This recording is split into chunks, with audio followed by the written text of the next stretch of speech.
afternoon and early evening as some scattered showers and thunderstorms are possible, especially if you are south of the I-70 corridor. This weekend also bringing chances for scattered showers and storms. The humidity stays until early next week. That's your first alert forecast. I'm meteorologist Leah Hill.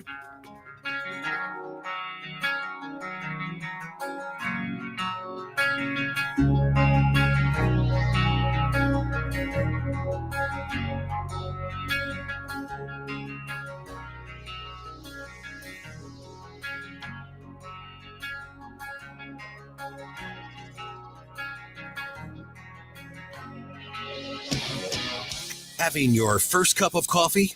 Mike's on his third. This is Mike Ferguson in the morning on News Talk STL. The Supreme Court rules against Planned Parenthood. That's always a good day. We've got the details for you coming up about that. Hey, good morning. Happy Flashback Friday. Mike Ferguson here. Appreciate you making News Talk STL part of your day. Okay, so we've got a lot going on. Congressman Mike Boss is going to be with us at 7:05. And did you see Secretary Pete Hegseth tearing into the media regarding leaks and questioning the effectiveness of their military runs and things like that? We're going to talk to our own Paul Curtman about that, former Marine as well. Curious what his take on all of that is. Also, you know what? There's no better day to do this than Flashback Friday. I have mentioned that concert coming up. It's in October. It's October 3rd. Dee Snider from Twisted Sister and Lita Ford and Firehouse. Well, later on today, sometime between 7 and 7:30, we're going to give away a pair of tickets to see that show. I'm going to be there. Jerome's going to be there. You can be there too. So make sure that you are with us at that time and you got a chance to grab yourself a pair of those tickets. All right. Interesting op-ed that was in The Hill just the other day. It was written by John Tillman from the American Culture Project. And it basically argued if Republicans want to deliver on big Republican promises, they should start acting a little more like Democrats. What's that mean? Well, John joined us on Thursday's program, and here's what he had to say about it. So really the question, we're talking about a couple things. When is that big stuff, what we call around here, those big red things, when is that going to get across the finish line to fulfill all of those campaign promises from last November? And some things have been accomplished, but there's a lot of that's been executive orders. Your article in The Hill is where I saw that. It's headlined, to make sure I get the headline right here. To fulfill their promises to voters, Republicans must govern like Democrats. Now, you're not talking about the actual ideology. You're talking about the tactics. Explain what that means. I'm talking about cutthroat, brutal politics and getting legislation passed despite the smallness of your majority. One of my rules in politics is that Democrats, when they win elections, no matter how small or large their majority, can't wait to implement their agenda. And Republicans, when they win power, no matter how large their majority, can't wait to equivocate on their agenda. And that's what we're watching right now. It's time for them to start thinking like Democrats, take advantage of the power they have, and put in the policies that would benefit the American people that Trump and the Republicans ran on. Good morning, John. Gabe Pfeiffer here. So I've always had this question, this conundrum in my mind about why is it that when the left elects their people, they seem to stick to the line. They at best they're going to get further left, in their politics. But when we elect people who run on conservative or Republican mainstay sort of ideas, they get really squishy. And some of them go outright Democrat on us. Why is that? How does that happen? I've written a lot about this. The reason is that all the politics is about pressure. Power is derived by applying pressure to those in office. Pressure comes from the media. It comes from the engaged public. That engaged public can be organic pressure that arrives naturally, or it can be orchestrated pressure like we see the left do so often with all these protests going on around the country. And then you have elite influencers. The late Senator Tom Coburn from nearby Oklahoma, to you guys, once I asked him that exact question, and he said, the way it works is I get to Washington when I was first elected to the House, and all my conservative leaders and friends from my community came and said, Dr. Tom, we're so proud of you doing such a good job holding the line on spending and earmarks. But I've got this one thing I need to talk to you about. So even Republicans find out that the currency is trading favors in government action. Democrats, by their nature, love government action. So when they're compromising, they're just compromising on how much government action. On the right, you have some Republicans that are kind of squishy. They're really not Republicans ideologically. They're Republicans because they want to be a politician, but they live in a Republican district. Those are our problem children. And then you have the true believers, Tom Massey, Rand Paul, and others, who really don't want to compromise at all and really want to see a truly limited government bill. And that's why we fracture more than they fracture. Yeah, and we're visiting with John Tillman from the American Culture Project. And that leads, I guess, to I think the question is, one, what do we do about it? How do we fix this sort of thing? But, another part of this that I've noticed just year after year, cycle after cycle, is that with the Republicans, they want to be more cerebral, but the reality is that we have some big things right in front of us. The rescission bill, for instance, which $9 billion in cuts that the president says I'm good with. He sent it. The House says, okay, they passed it. It's now bogged down in the Senate. This should be a no-brainer for Republicans for a very clear and relatively small set of cuts. And even that can't get through. And that's what exactly Republicans and the president were talking about when they talked about the swamp and what Vivek Ramaswamy was talking about with the administrative state and things like this. And it just seems like it's so sticky on the shoes of getting things done that Republicans want credit for trying without actually succeeding. Yeah, that is one of the Republican tricks for a very long time now. It's gotten better over time. And one of the reasons it's gotten better is the left, the political left, has tremendous capacity to work those three areas of pressure I talked about earlier: media pressure, engaged public pressure, and then elite influencer pressure. But the right has now developed a lot of those tools as well. So there's a lot of pressure being applied by the right to compete with the left.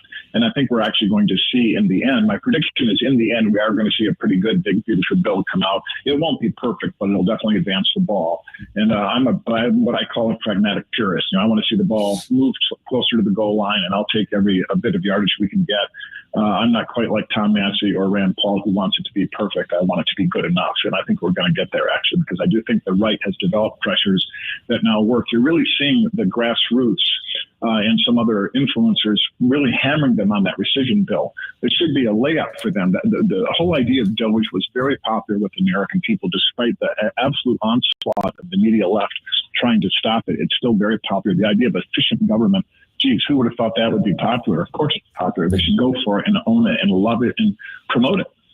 So do we need to be electing more Tom Masseys and Rand Pauls, or do we need to take the people who are in office and say, we need to mold you into more Rand Pauls and Tom Masseys? I mean, how do we apply that pressure here from the flyover country? We need to do both. We absolutely need to do both. There's no one solution. So a good example of this is in your great state of Missouri, Josh Hawley, who is really a schizophrenic Republican. He's a it's bizarre watching the evolution of Josh Hawley against Medicaid reforms. Medicaid is ripping off the poorest among us. What's happening with Medicaid is because of the various scams. I won't go into all the details because it gets a little esoteric and wonky. But the bottom line is money is being given to people who are able-bodied, can provide for themselves, and it's being taken away from the poorest among us. And Josh Hawley is opposing those kind of reforms. He's supporting bills that have to strengthen union leaders and weaken workers. These are bizarre things. People like Josh Hawley should be primary, whereas others we should be able to put more pressure on them and do both strategies. Yeah, and the thing is, I get in trouble. I get the Republicans going, Mike, because I've said the same thing. Yeah, I don't know what's happened with Josh Hawley. Mm-hmm. It's just, I mean, at least we've got Eric Schmidt, who's who's been fantastic, right? Mm-hmm. And so here's the aspect to follow up that question comes down to is that if you become a Rand Paul, if you become a Thomas Massey, if you step and say, wait a minute, we've got principles that we were elected on to do this, you get beaten by the party establishment because you're being disloyal and we have to have a unified front. But what good is that unified front doing if it's not accomplishing the goals? Is there what's a pragmatic balance in there to get stuff done and still hold the Republicans accountable because they're the ones that can call the shots if they choose to do it? Yeah, I think the way that President Trump has treated Tom Massey is the wrong approach. I love President Trump, but like all politicians, they're imperfect like the rest of us. I think that Massey and Paul and all the others that we could put in this category have generally put the marker down and said, no, we must do better. And I think that recalcitrance has actually made some of the bills better because they're moving the discussion further to the limited government side of things. And so the negotiation by those who are more pragmatic or not even ideological or just transactional, criticize Massey, fine, but don't eviscerate them. And I don't think it's helpful to the cause for the president to eviscerate Massey. I think in the end, almost all those guys have voted for the bills when it's gotten to the 11th hour, but they've been trying to make it better in between. And I think that's the right approach by them. All right. So the article at The Hill is to fulfill their promises to voters, Republicans must govern like Democrats. It was written by John Tillman from the American Culture Project, who we're speaking with right now. Just got a minute or so left, John. Okay. So those who are listening, those who are watching right now, they want to do something. They want to push the Republicans to get this stuff done because you know what? Campaign season is right around the corner and everybody gets stupid and all stuff breaks loose. Mm-hmm. Okay, so what do we do? What's the immediate, I'm not even going to say ask, I'm going to say what's the immediate demand that we need to be pressuring the Republican lawmakers in particular right now to at least get some of these low-hanging fruit goals done? So right now, it's all about the Senate. And it'll come back to the House when the bill passes the Senate, goes into the conference. But right now, it's all about putting pressure on Josh Hawley there in Missouri and anywhere else where you have listeners. It's about calling the Republican senators, emailing the Republican senators, writing letters to the editor. These are things I'm asked all the time. What can you do as a citizen that makes a difference? These things do make a difference. When you have hundreds and eventually thousands of people sending emails, making phone calls into district offices, call the district office as much as the Washington office. The district office are actually local people in your community who you might see at the grocery store, and they're much more responsive to hearing what's going on and what your sentiment is. And ask them to make the bill that's in the Senate right now better, particularly on the Medicaid reforms. Particularly on retaining the no taxes on tips, no taxes on Social Security, and demand it and let them hear your anger and your voice. And those things really, truly make a difference if people do it. And you have a big audience, and just a few of those folks pick up that phone or send that email today. All you have to do is Google District Office for Josh Hawley, and you'll be able to find it online. Okay. And John, people want to connect with American Culture Project, want to follow what you're doing. What's the way to do it? amculture.org is the website, and I'm on the X platform at John M. Tillman.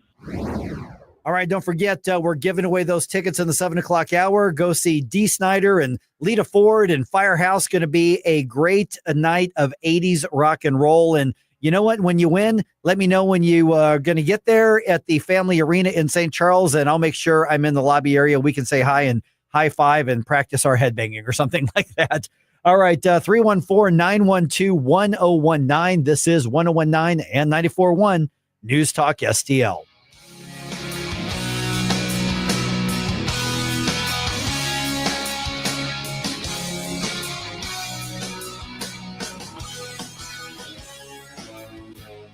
So many ways to listen to News Talk STL. Come join the conversation. All you have to do is say, Hey Alexa, play News Talk STL. Welcome to News Talk STL, conservative talk radio for St. Louis. Yo, this is Vic. All during the month of June, Vic for Vets is proudly honoring our veterans. Every weekday at 11:05, you'll hear about that day's honoree and their incredible service to our country. Hi, it's Ken. You want to nominate a veteran? Send their name, service information, and story to me, Ken, at NewsTalkSTL.com. Brought to you by Best Buy Flooring, Patriot Heating and Cooling, and DG Firearms. Together, let's celebrate the heroes in our community, Vic for Vets, where honor meets gratitude. All aboard! There's a new way to travel, and it's one of the oldest forms of transportation, travel by train. Yes, consider traveling around the United States on Amtrak. Traveling by train is a lot less of a headache than taking a plane, and you'd be surprised how many places you can go on an Amtrak, and there's no passports or IDs needed. Find out how to get where you're going as soon as tomorrow by train. Call the Amtrak Travel Hotline right now. We'll book your trip and email your tickets within minutes. Skip the drive to the airport and skip the lines. Call right now to book your Amtrak reservations. We service most of the United States. All aboard! Do something new. Travel by Amtrak today. 800-867-6917. 800-867-6917. 800-867-6917. That's 800-867-6917.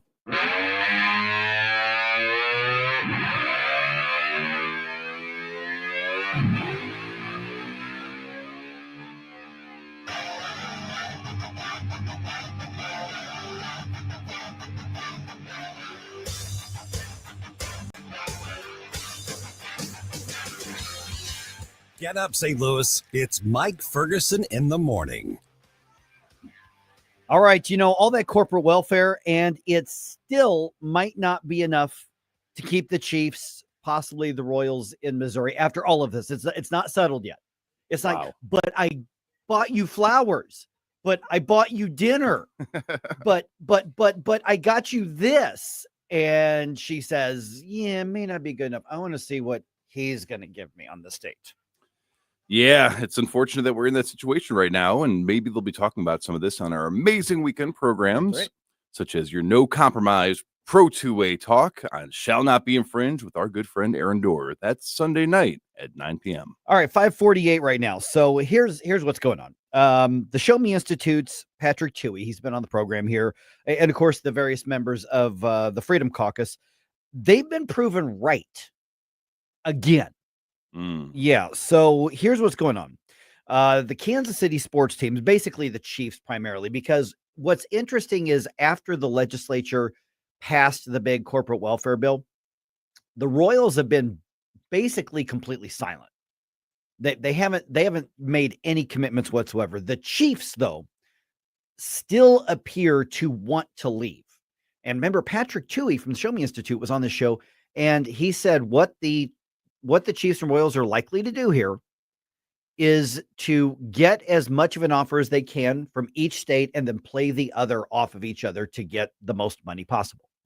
They're businesses. This is what they do. So what's happened here is that the state of Kansas has basically offered to pay most of the cost, like 70% of the cost of a new stadium. And Missouri is offering up to 50%. Now, still, that's hundreds of millions of dollars, if not $1 billion or more of cost at taxpayer expense. And so the state of Kansas made their offer with a June 30th deadline.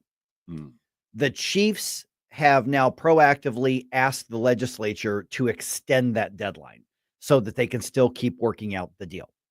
And the lawmakers in Kansas have said, yeah, okay, now our next meeting is July 7th, but don't worry, we'll extend it. Let's keep this going. So one of the key legislative leaders over there basically is very upbeat, saying, we're close to a deal, essentially is what he's saying, if you're reading between the lines here. So the Chiefs basically tell the governor to order the legislature back into session, order the legislature to give them this corporate welfare deal by this deadline. And then they turn around and it's a leverage point with the state of Kansas. So what it looks like is the state lawmakers in Missouri got played.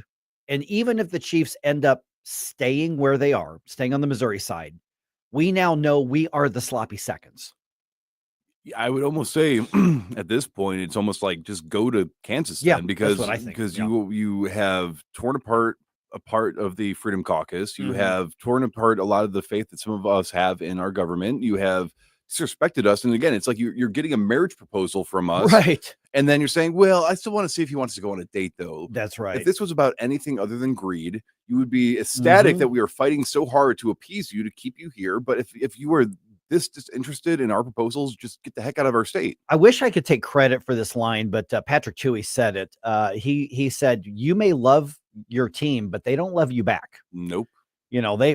They simply want, and by the way, the Chamber of Commerce types in Kansas City, I saw an article yesterday from Kansas City, because they've gone to this regional chamber kind of approach in the Kansas City area, because if you're not familiar with Kansas City, the metropolitan area, the state line is just another road through that. I mean, they've got different suburbs, but it's not like here where you've got a big physical river and there's a big difference between Illinois and Missouri. Over there, they literally have a road called State Line Road, and at parts of that, it's through a residential area. So you're literally driving on a 2-lane road that is the state line between Missouri and Kansas. And so the regional business types, they're like, we don't care what side of the metro you're on, just stay in the metro area. And so they're fine with them moving. And so here are some of my questions that I would raise.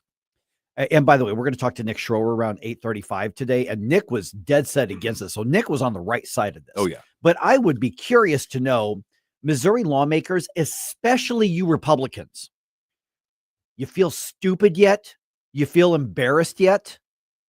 So when you go on the campaign trail starting early next year, and you want to pound your fist about fiscal responsibility and protecting taxpayer dollars, but you voted for this, shut the hell up. I don't care if we're friends and we're you're right on all the others. Don't tell me how fiscally responsible you are and that you got to vote Republican because we're the ones that are protecting taxpayer dollars from the Democrats, when you're the one who is literally basically paying out money to the pimp who may or may not still send you the good business. That's a great way of putting it. Yeah. So, this should be absolute. Should be an absolute humiliation. And if the Chiefs go ahead and stay and take our money instead of their money, do not celebrate it.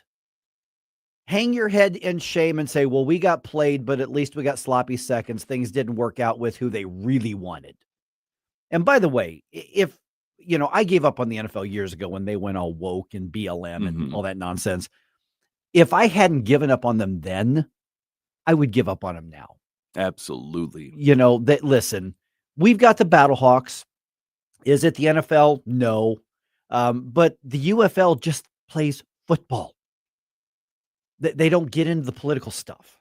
And I've seen clips on the internet of some of these games, and they are a lot of fun to watch. I mean, you would never believe if nobody told you that this was not NFL. Yeah. It's not like these are, old man baseball. Have you been to, that's a whole different, have you been to a Battlehawks game at the Dome? Not yet. Oh, no. dude, you got to go. But So like I said, much I'm fun. seeing these reels, and I'm just like, this looks like goodness. a great time. And I'm not a big stadium sports crowd, but I would actually go to one of these. But it's a party. Yeah. That's what the Battlehawks do, is they throw a party.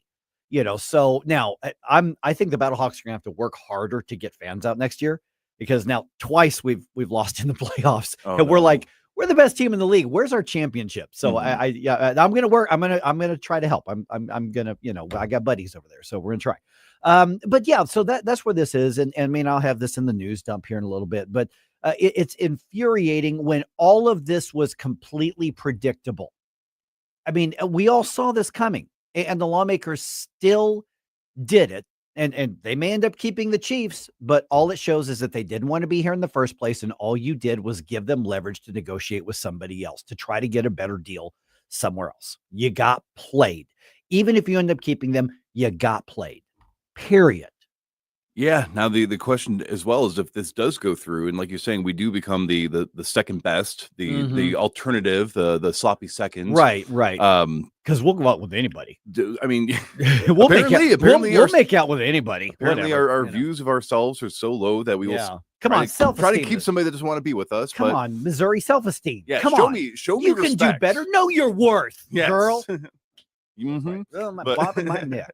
But I just can't imagine this is going to end up well for the revenue then, because I mean, even people in Kansas, when we had a few callers call in saying, yeah, we're in the Kansas City area and nobody wants us either. So what's the best case scenario? We fund your stadium and then everybody's still peeved of the level of disrespect you've shown us, that we're not incentivized to go see you. I mean, yeah, exactly. So they'll still sell out their games, and they're they know they've got an audience that will fill a 70,000-80,000 person stadium, but are you going to keep driving in from St. Louis or Cape to go say? I hope not. I really hope not. All right, quick note here. Tomorrow is the Nutrition Stop Organic Barbecue. We talked to Ryan about that in the studio the other day. So basically, it's a barbecue. You got all the meats, you got all the side dishes. It's just going to be from the really healthy sources, and they're just giving away free samples. I'm going noon. It goes on noon to 3. I'll probably get there closer to noon. But it's going to be at Nutrition Stop right there in the parking lot, probably inside the store as well if it's hot. And so do that. It's off Mexico Road, completely free. So I'm going to stop by, and it's just going to be a blast and going to be delicious as well, because I got to go by Nutrition Stop today just to go and get my food for the week as well. The barbecue and health are not two words I ever hear together. So I can't wait to hear how it goes. I mean, I wish I could be there, but because I think you got another work shift you got to do. So, but I'm going to be out there. Check it out. Stop by. It's free.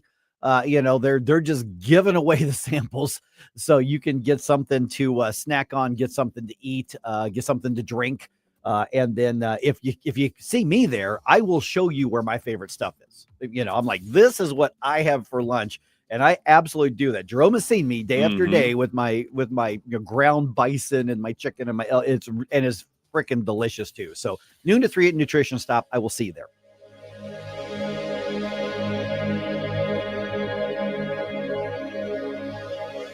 I'm Missouri Attorney General Andrew Bailey. Human trafficking is occurring right here in Missouri. You can help combat it by learning the signs of human trafficking and reporting suspicious activity to law enforcement. Victims may appear malnourished, show signs of mental or physical abuse, or avoid social interaction. If you're a victim or know someone who needs help, contact the National Human Trafficking Hotline at 1-888-373-7888 or text the word HELP to be free. Together, we can fight human trafficking in Missouri. Brought to you by the Missouri Attorney General's Office. It's JC's Wayback Machine. 3 big hours of great tunes from the 90s, 80s, and 70s. Plus bits and pieces that'll take you back to the best years of your past. Album cuts, forgotten songs, and lots of little treasures. Or a hole in your head or a whole new head. JC Corcoran, he's back. All brought to you by the Weber Automotive Group. It's JC's Wayback Machine. Every Saturday night, 6 to 9. News Talk STL. Remember those magical moments in Mom's kitchen? The heavenly aroma of fresh baked cookies? At Trolley Stop Bakery in Chesterfield's Forum Shopping Center, our co-op of talented bakers has been perfecting that homemade magic for 4 decades. From the gooeyest cookies in town to custom pies, cobblers, and cakes, everything's made from scratch, just like Mom and Grandma's recipes. Need that perfect corporate gift? We ship our famous cookies nationwide. The Trolley Stop Bakery, 67 Forum Shopping Center, or TrolleyStopBakery.com. Because some traditions are too sweet not to share. It's a pretty simple concept. It is clear to me. Let me make this clear. Big events. Your news and your opinions. We're going to get out there and be heard. St. Louis's place to talk. Our voices are never heard in the media. We, the people, will always find a way. And it's about time that we start putting up or shutting up. Yeah, and you should come. You should listen to many voices. 101.9 and 94.1. Their phone lines have surely been burning up. News Talk STL. KLGY HD3 Clayton, K270BW Belfast, KNBS Bowling Green. This is News Talk STL at 101.9, 94.1, and always streaming at NewsTalkSTL.com. News this hour from townhall.com. I'm Rich Thomason. On Capitol Hill, high drama as Congress heads into the weekend. President Trump's big, beautiful bill facing challenges from House conservatives as well as the Senate's parliamentarian. On the Salem News program this week on Capitol Hill with Tony Perkins, House Speaker Mike Johnson of Louisiana hopes that Senate Republicans pass their version of the legislation with minimal changes before sending it back to the House. Well, the jury's still out on what those modifications are going to be. I will have to wait about 72 hours for the bill to lay over before we can vote. But the plan would be, if it's in shape that we can use it, then we'll pass it, approve it on probably Tuesday. It would also allow for the president to have a big, beautiful bill signing on Independence Day. And I certainly hope we can keep that deadline. Speaker Mike Johnson's full This Week on Capitol Hill interview can be heard starting at 10 a.m. Eastern Time Saturday on the Salem News Channel.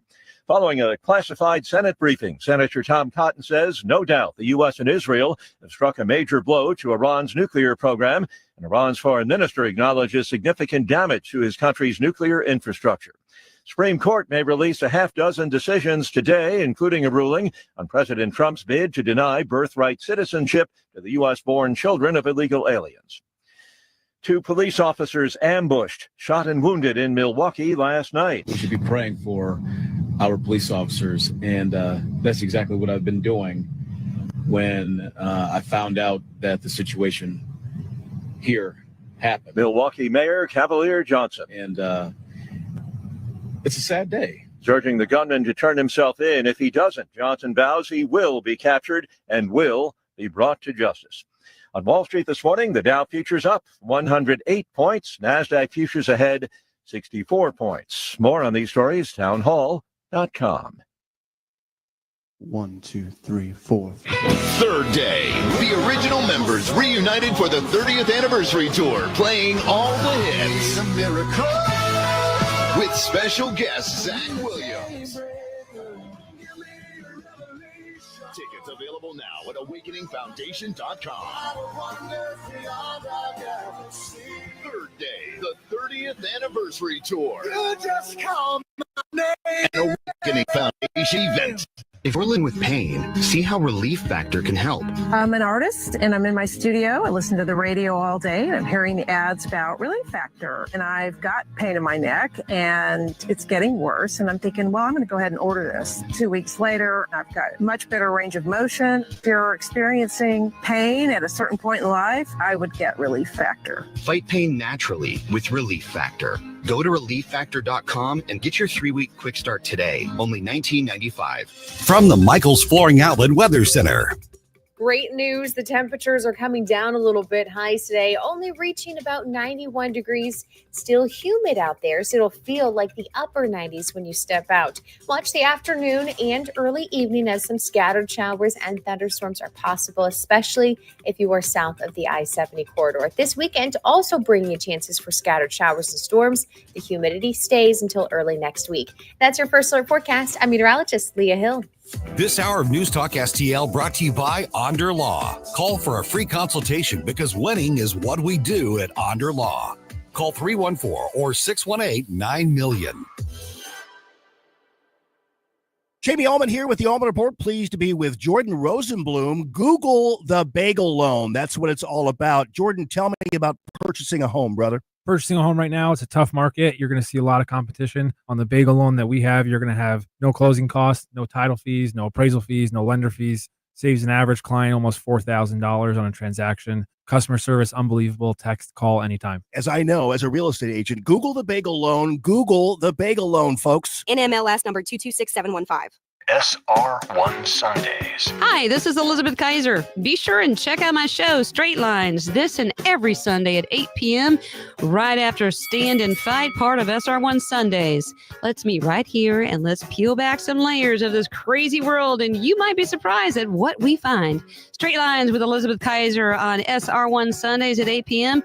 right here on 101.9, 94.1 News Talk STL. Straight Lines with Elizabeth Kaiser on News Talk STL. If you have a phone, you have a radio. Yes, I listen on my phone. Download the all-new News Talk STL app. Love the all-new News Talk STL app. It is awesome. And listen anytime. Love the News Talk STL app. Anywhere. Mike Ferguson. Are you pretending to be crazy? Wow, you're really pumped about this. Gabe Pfeiffer.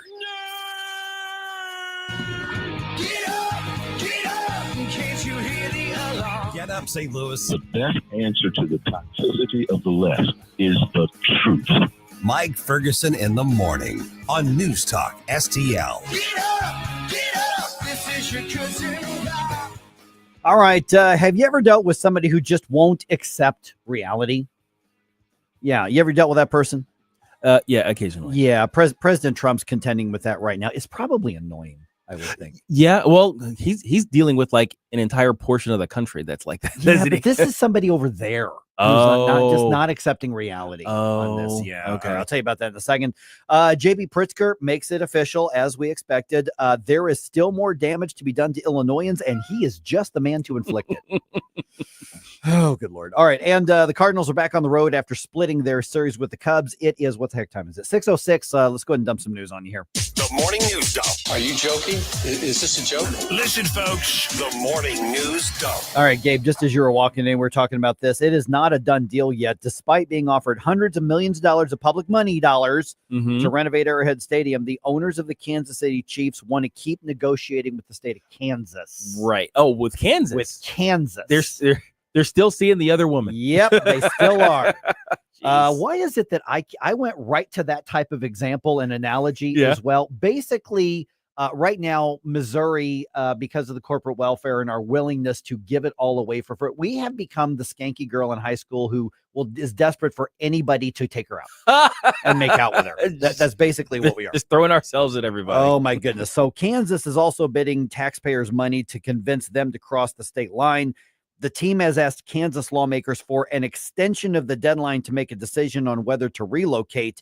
That is expected to be granted at a meeting on July 7th. Right. So basically, they got Missouri to cave. It's like, all right, Kansas, what are you going to do? Yes, exactly. Gosh. Yeah. So stupid. All right. Okay. So the Pentagon chief is backing up President Trump's statement that the U.S. military strikes obliterated Iran's nuclear facilities. Here's the report. Defense Secretary Pete Hegseth said last weekend's military operation in Iran was a resounding success. Decimating, choose your word, obliterating, destroying Iran's nuclear capabilities. And he accused the press of irresponsible reporting. Half-truths, spun information, leaked information. Hegseth cited the CIA and other sources as he downplayed an initial intelligence assessment that raised doubts about whether the nuclear facilities were permanently destroyed. Greg Clugston, Washington. Okay, so Iran's supreme leader, Ayatollah Ali Khamenei, making his first public statement since that ceasefire was declared in his war with Israel. Khamenei declaring victory over Israel. He says, we won. Really? Yeah, he says, we won, saying the Israeli government, in his words, almost collapsed and was crushed under the blows of the Islamic Republic. That's when I was talking about in the tease, somebody who won't accept reality. Yeah. Wow. He also, he also addressed the U.S. strikes on their nuclear facilities that happened. Here he is speaking with obviously a translator. They attacked our nuclear facilities, a matter that is independently worth pursuing for prosecution in international courts. But they failed to do anything significant. Okay. All right. Okay. So Ted Cruz was talking, by the way, he's promised more strikes against the U.S. and the West. So, so much for your ceasefire there. Ted Cruz was on Hannity last night talking about calls to make a deal with Iran and negotiate with them. Let's just say he's not a fan. Let's cut a deal. Let's let Iran sell oils. Let's lift all the sanction. Let's make this a victory for the Ayatollah. Understand this Ayatollah still hates America. He chants death to America, and he's been trying to murder Donald Trump. By the way, the chairman of the Joint Chiefs of Staff, General Dan Kane, said there's evidence on, he said this on Thursday, said there's evidence that the nuclear material was not transferred somewhere else before those bombs were dropped. So they could be dealing with an environmental crisis. Well, either that or they because there were some people who said, well, they moved them out of the way before it happened. That looks like that did not happen, at least according to the latest intel that we are being told here. All right. Illinois Governor J.B. Pritzker, as expected, announcing his intent to run for re-election. This would be a third term. The governor telling supporters at a rally in Chicago that he will continue to fight for the values he has always stood for, and I believe him on that. Oh, yeah. If he's elected to that third term. Of all the unbecoming qualities that Americans hate in their politicians, they hate cowardice the most. I'd rather lose standing up for what I believe in than win by selling out those who believed in me. Okay, so cowardice as in we're so afraid of the cold that we are going to lock down 6 or 7, 8 million Illinoisans for 2.5 years. Yeah. I think he looked at Illinois and said, hey, there's still some left. Right. And he's like, let me take care of that for you. Yeah. So that's where he's going for it. He wants to, there's some Illinois left, so he wants to destroy it. Yeah, pretty much. That's part of the deal. Yeah, basically. All right. This is interesting. Older Missourians are top targets for scam artists. New report came out that's really kind of disturbing. According to a report by ChicksX, which is a cryptocurrency exchange, they looked at data and they say over 30% of Missourians who are in their 60s lost money to scams this year alone. Oh, almost 1 in 3 Missourians who are between 60 and 69 have already been victimized this year. Come on, man. Yeah. The average loss was almost $650. About the same percentage of Missourians in their 70s were scammed, with the average loss being almost $800. Calls from business and government imposters make up the majority of those scams. So they are still out there, and people are still falling for it. And it looks like the old school phone calls. Those are the ones that are still working. Those are the ones that are getting the older Americans. Yeah. So it's happening, but that almost 1 in 3 means somebody who's probably been victimized. They may not even realize they've been victimized. They just thought they had to pay off that thing. Our collective ability to recognize when something is a scam needs to get better. Right. Because it's silly at this point in 2025 that we're still falling for phone scams. Right. You know what I mean? It doesn't make sense to me. Right. Yeah, exactly. I mean, do what I do. When you get what's a call that's obviously a phone scam, and you've got the extra time, abuse them. Yeah. I mean, seriously, I This is the only time in my life that I like intentionally become super sexist and misogynistic if it's a female who's calling, or I become super racist if I can, detect that they're calling from somewhere. I just do it just to mess with them. Because you're allowed to. Oh yeah. Who are they going to complain to? Right. Are they you're gonna call the government on me? Right, exactly. It's like they don't have a beeline to your HR department. Just let loose, bro. Believe me, if I mean, they probably record those, but I mean, it's like if they wanted to like cancel me with that, I'm like, yeah, that was a scam call. You're damn right. That's what I did. It's like yes, I called them that. This is the universal American reaction to scam should be absolute verbal abuse. So that's what it should be. So if somebody wants to cancel me because of the way I treated a scam artist, do it. No, bring it. I'm I'm proactively telling you that I said it. No jury will convict. No, none at all. All right, Health and Human Services Secretary Robert F. Kennedy Jr. Is talking about fluoride. Now, he was on Fox's The Faulkner Focus, and he says that he wants fluoride out of particularly our water. The National Toxicity Program issued a report, a meta review of all the science on it in August that said there's a direct inverse correlation between the amount of fluoride in your water and your loss of IQ. Okay, so the study in question suggests that high levels of fluoride consumption might be associated with small decreases in IQ, but researchers noted in that study that some of the findings are inconclusive and they want further study. So there's enough there to keep studying, but they're saying that's not conclusive. Fluoridated water, according to dentists and stuff, they generally say fluoride is good for your teeth and your dental anything, especially for lower income children. So that's back into the debate and the discussion. There are people like, for instance, who like, I don't want fluoride in my toothpaste, which fine, fine. You can find that. That's easy to find. Well, yeah. I mean, and the thing is, because fluoride is, so present in most toothpaste, if it's good for your teeth, that should be enough. I mean, having to ingest the fluoride through water, I mean, that's kind of where I'm at. Where I'm at. They tell you not to swallow your toothpaste for a reason, right? So then, but why am I swallowing all of this water that's full of fluoride? Yeah. You know what I mean? So anyway, in terms of the science, I haven't looked at it. Biological sciences don't interest me that much, except for kind of the headline stuff. So I don't like to read those studies; they feel weird to me. But I guess I don't know. I don't. Fewer chemicals in our water, okay, generally. But look at it. Yeah, just make sure you're objective and not political. Exactly. Yes. All right. The Cardinals split their series with the Cubs 2 games to 2 games. That's after the Cubs shut out the Birds for the second time in a row. Unfortunately, Thursday's final score at Busch was 3-0. Those 2 losses now push the Cardinals back down to 3rd place in the division. Nothing, devastating, but they're back behind the Brewers now. So the Cardinals now on the road, starting a series with the Guardians, formerly known as the Indians, in Cleveland this afternoon. Miles Michaelis gets the start for that game, which begins at 3:10. FanDuel has that broadcast. I see your indifference. Stop it right now before you blow us all away. It's Friday. Get up, can't you hear the alarm? Summer in St. Louis means one thing: Cardinals baseball. It's more than a game. It's an STL tradition. The crack of the bat, the roar of the crowd, the boom of the fireworks.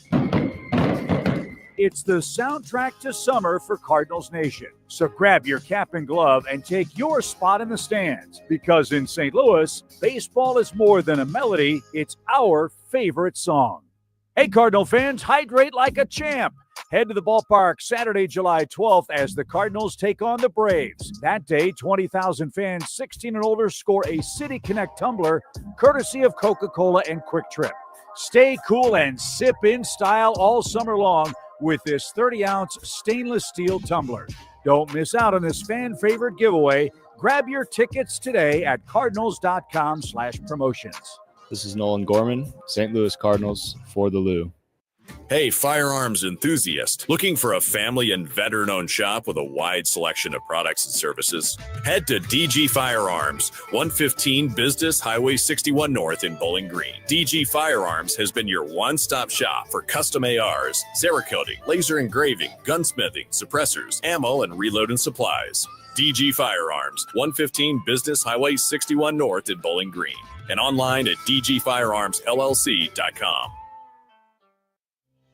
This is Mark Harder with RE/MAX Results, the #1 RE/MAX franchise in the region. As a licensed real estate broker with RE/MAX Results for over 20 years, I've seen the ups and downs of many real estate markets, including the one we're in right now. With the spring market in full swing, now is the time to leap into the buying or selling of your home. Someday is not a day. Today is the day to make your move. Call me at 314-852-8933 or email me at markhardersells@gmail.com. Hi, Kirk Hilsinger here, and I'm the new chairman of the St. Louis Republican Central Committee. I invite you to our meetings that take place the first Thursday of every month at 3710 Hampton Avenue. You can stay connected with us to learn more about how you can get involved, make your voice heard, and contribute to our shared goals. Together, we can make a difference in the city of St. Louis and the state of Missouri. For more info, visit our new website at stl-gop.com. That's stl-gop.com. Paid for by St. Louis City Republican PAC. Curtis Farber, Treasurer. This hour of Mike Ferguson in the Morning is brought to you by Stifel. Request a portfolio review from your Stifel financial advisor at stifel.com. That's STIFEL.com. The 80s. Bueller. The 80s. Let's go while we're young. Never been a decade like it. Shall we play a game? Never will be. Where the beat? It's Flashback Friday. Jewel of lightning sets me back a pace. Feel like a visitor from outer space. Please excuse me if I don't quite understand. I'm just a strange electric lane. 3 Martini Lunch, the Common Sense Radio, the Allman Report on News Talk STL. Now back to Mike Ferguson in the morning. All right. Planned Parenthood and other human butchers are not entitled to your money. That is what the Supreme Court ruled this week. That is great news, but it does not in and of itself change anything directly, but it's still good news. So the big question now is, where do we go from here? Now, we know the media hates Donald Trump, if you haven't been clued in. Now, is the media undermining our military operations as part of that? Now, Paul Curtman is going to give us his military and media perspective on that at 6:35. It is 6:20 right now. Okay, so the Supreme Court ruling was handed down yesterday in a 6-3 ruling in a South Carolina case. This actually has nationwide implications because so many states have been trapped into giving Planned Parenthood money. Okay, so, but I don't want to get ahead of ourselves here. They did not rule that Planned Parenthood must be defunded. Right. Okay, that's not what happened. The Alliance Defending Freedom was one of those pushing this lawsuits to try to make sure that South Carolina's government had the right to not send Planned Parenthood money under the Medicaid, Medicare stuff. So here's a statement from the Alliance Defending Freedom after the ruling was handed down. And I do not know the name of the woman who gave this statement, but this is from the Alliance Defending Freedom. Today, we're celebrating a major victory. The U.S. Supreme Court just ruled in favor of South Carolina, freeing states to redirect taxpayer dollars away from abortion businesses like Planned Parenthood. States are no longer forced to fund big abortion. Planned Parenthood's primary business is abortion, performing over 400,000 abortions in just 1 year. And it's the second largest provider of dangerous gender transition drugs in the U.S., even giving them to minors across the country. Planned Parenthood is a multi-billion-dollar activist organization with a track record of putting radical abortion and gender identity politics over people. Planned Parenthood doesn't need American taxpayer dollars. South Carolina has given us the roadmap. Let's defund Planned Parenthood now. Okay, so once again, that is from the Alliance Defending Freedom. So what does that mean around here? Now, Illinois is going to keep sending as much money as it possibly can to Planned Parenthood and groups like them. I managed to catch up with Steve Rupp, the president of Missouri Right to Life, and here's what he had to say about it. Did the Supreme Court get it right? Yes, absolutely. Absolutely. none of our money, our taxpayer money, and Medicaid is our money. That's our money. None of our money should have anything to do with abortion. Should not be paying for abortions, should not be paying for abortion facilities. And that's exactly what has been happening. And this Supreme Court ruling says that the states have the right now to defund abortion clinics. And now, which is a great thing, because they're saying, well, this is going to prevent women from getting cancer screenings and all this other stuff. Baloney. There are hundreds and thousands actually across the country of clinics that are publicly funded clinics where you can get health care, and all across Missouri as well. So that's a red herring. They are about abortion, and that's what why they're mad, is because this is going to limit their ability to be able to perform abortions. Well, that leads to my follow-up question then, is what does this mean maybe long-term in our effort to save lives? I mean, what does this mean for the pro-life movement in general? For the pro-life movement in the United States of America, this is fantastic. It gives the states the ability to defund abortion facilities. Now, in Missouri, because of Amendment 3, which is right now in our state constitution, we cannot defund Planned Parenthood because that would restrict their ability to perform abortions. So we have got to replace Amendment 3 in order for us to be able to take advantage of defunding Planned Parenthood through this Supreme Court ruling. And that is what that ballot initiative is going to accomplish if voters pass it next year, correct? Yes. Well, when we pass this right now, they're saying, well, you can't defund Planned Parenthood because that would be a restriction on abortion, and you can't. There's no restrictions right now. There's zero restrictions. You can't do anything to restrict abortion in the state of Missouri because of Amendment 3. And so we're slowly trying to challenge it, literally law by law. But in the meantime, Amendment 3 is in our state constitution. Now it's on hold right now because of the Missouri Supreme Court ruling that some of these healthcare issues have to be taken a look at. It's a temporary hold, but it could be potentially permanent. But in the meantime, we've got to work our rear ends off to be able to pass 73 so that we can get back to the ability to be able to defund Planned Parenthood here on a local basis in our state. Okay, so what we're looking at here, guys, is basically the Supreme Court said, no, states have the right to decide which vendors you are going to use. Right, clearly. I mean, that's an obviously good decision. Right, yeah. And so with Planned Parenthood, and you say this all the time, Gabe, money is fungible. Yeah, exactly. Right? So you say, okay, well, then just don't fund the abortions, but fund their other things. Okay, well, if somebody takes on saying, you know what, I'm going to pay your mortgage for you, because let's just say that's your biggest expense. I'm going to pay your mortgage, Gabe. Sure. You're going to take that money and you're like, great, I'm going to do this other stuff with it. Oh yeah, clearly. And so somebody pays for your, I don't know, Planned Parenthood's. I mean, they don't really even do screenings. I mean, they provide contraception. They will do that, but they don't do cancer screenings. They don't do anything like that. They will refer you to one. They will teach you how women how to do a breast exam. They'll actually teach men how to do that because they're so effed up in their thinking on those sorts of things. Yes. But by that we mean men doing the breast exams on themselves. Right. Yeah, precisely. Because they're dumb. Did you see that Planned Parenthood, one of the Planned Parenthood affiliates, I don't remember where it was, for Father's Day, they actually put out a graphic and they said, remember, trans men can get cervical cancer too. Father's Day, go get checked for cervical.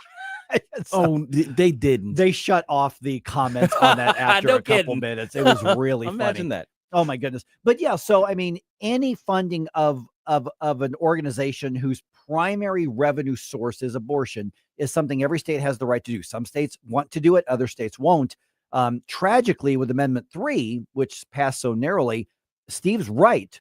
The legislature would probably lose in court, if they continued with defunding Planned Parenthood. But now the Supreme Court says you can do it. Right. So we've got to fix the Missouri Constitution to allow us to do it. Yeah.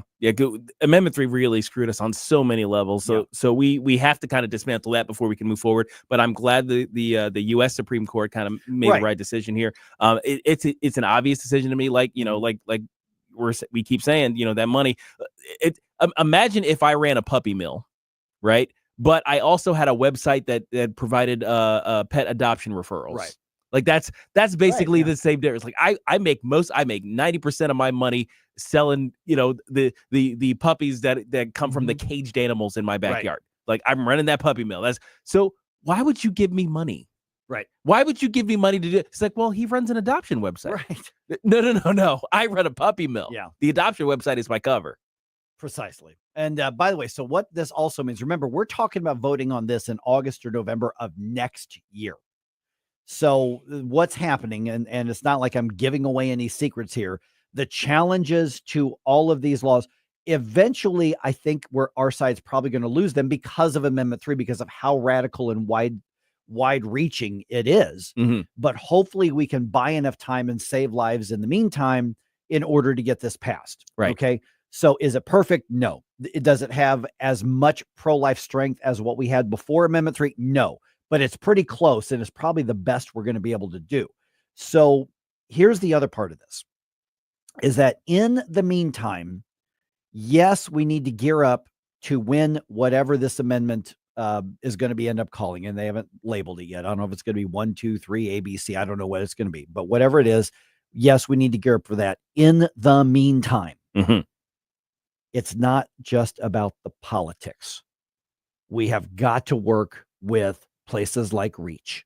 We've got to work with places like Birthright. We've got to support them in their efforts, and we've got to remember that there are girls and women who are scared to death because of the situations that they are finding themselves in, and it doesn't matter whose fault it is, and we need to be actively putting our money and our effort where our mouth is and helping them directly outside of the politics. That's why it matters so much.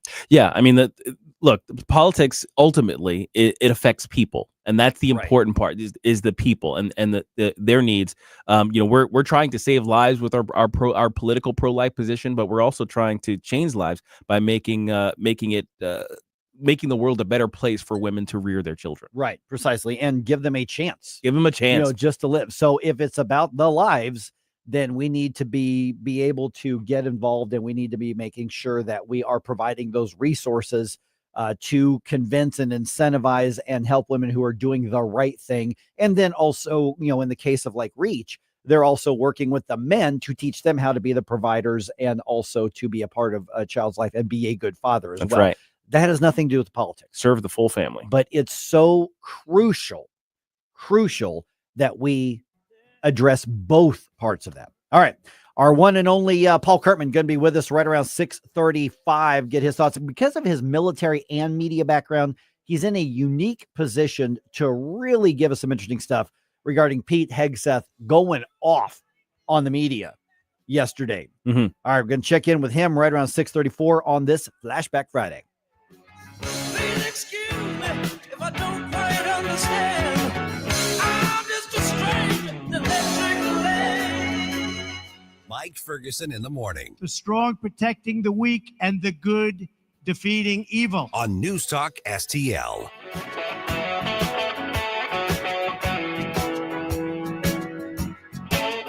From the Michaels Flooring Outlet Weather Center. Great news. The temperatures are coming down a little bit. Highs today only reaching about 91 degrees. Still humid out there, so it'll feel like the upper 90s when you step out. Watch the afternoon and early evening as some scattered showers and thunderstorms are possible, especially if you are south of the I-70 corridor. This weekend also bringing you chances for scattered showers and storms. The humidity stays until early next week. That's your first alert forecast. I'm meteorologist Leah Hill. All right, hunters, I'm talking to you, and I'm talking to those of you who know the hunting seasons, deer season, waterfowl season. When you run into other hunters, you find out pretty fast whether they're serious about this or whether they're, somebody who just wants to take a book out and say, I'm going hunting, but just want to get out of the house. I'm not talking to them. I'm talking to you. Okay. You've got to know about Whistle Pig Outdoors. Okay. WhistlepigOutdoors.com. Especially those of you who are bow hunters. They've got crossbows and the most high-tech and beginner bow hunting equipment, whether it's the bows, whether it's the arrows, whether it's the targets. They have specialists on site who are going to customize the tensions just for you and the sights just for you. And they know their stuff. They live it, and they are passionate about this. Whistle Pig Outdoors in Troy. Check them out, whistlepigoutdoors.com. Listen, if you just want to talk shop or you just want to get advice, these guys are passionate about it. Family-run business in Troy, Really cool store. You got to check them out. Check them out sometime when you get up there. But whether you are kind of the novice and beginner, or whether you are a years and years and years long expert, it's been handed down from, your dad and his dad. Listen, they will keep up with what you're looking for. They will equip you, whether you need waders, whether you need the arrows. They do have, ammo for, firearm season as well. But man, they are so strong on the bow hunting equipment and advice and guidance and in-house experts. It is phenomenal what they've got. Men, women, kids, they've got it all. They've got the waders, they've got the they've got the clothing, they've got the hunting equipment, and they've also got the passion and advice to up your hunting game regardless of where you are in it. So check them out in Troy. WhistlePigOutdoors.com is the website to check them out, and they only work with high quality. Okay, so if you are going to make this part of your lifestyle, and that's what hunting is for a lot of people around the Midwest. It is part of your lifestyle. It's not the hobby. It's not what you do in the basement and you go find stuff at a secondhand store. They work with quality stuff that's going to last, stuff that's going to perform, stuff that you can buy once and get years and years out of it and do it right. So once again, check out Whistle Pig Outdoors. I guarantee you are going to be as impressed with these guys as I am once you go check them out. You can, give them a call and you can look through the website and get in touch with them. But the best thing to do, it is worth the trip up to Troy, right in the middle of 94.1 territory, whether it's just you need a new decoy or whatever it is, they've got it. So check them out. Once again, Whistle Pig Outdoors, WhistlePigOutdoors.com in Troy. I'm Dr. TJ, owner of the Institute of Natural Health, co-owner of Optimal Nutraceuticals, and the host of Wellness One. Wellness One is designed to cut through the nonsense and provide you common sense science-based information regarding health and wellness. On the show, we discuss topics like thyroid health, gut health, hormone optimization, and many others. Our show airs Saturdays at 10 a.m. and 2 p.m. and Sundays at 11 a.m. and 3 p.m. right here on NewsTalkSTL. And you can visit us at inhstl.com. That's inhstl.com. Want to get the most bang for your buck this 4th of July? Monty's Family Fireworks in Troy is your one-stop mom-and-pop shop. We have a wide selection of fantastic fireworks at the best prices in town. Fountains, bottle rockets, cakes, firecrackers, assortments. There's something for everyone, whether you're looking for kid-friendly, adults-only, or anything in between. Monty's Family Fireworks at the corner of 47 and Fairgrounds Road in Troy. You're going to have a blast. Vic for Vets Honoree of the Day. Thursday, we honored Sandra Dees Pop, who served in the Pacific Theater in World War II. And thanks to our supporters, DG Firearms, Patriot Heating and Cooling, and Best Buy Florida. The Vic Porcelli Show, weekdays 9 to noon on News Talk STL. The 80s. Excellent. Never been a decade like it. Never will be. It's Flashback Friday.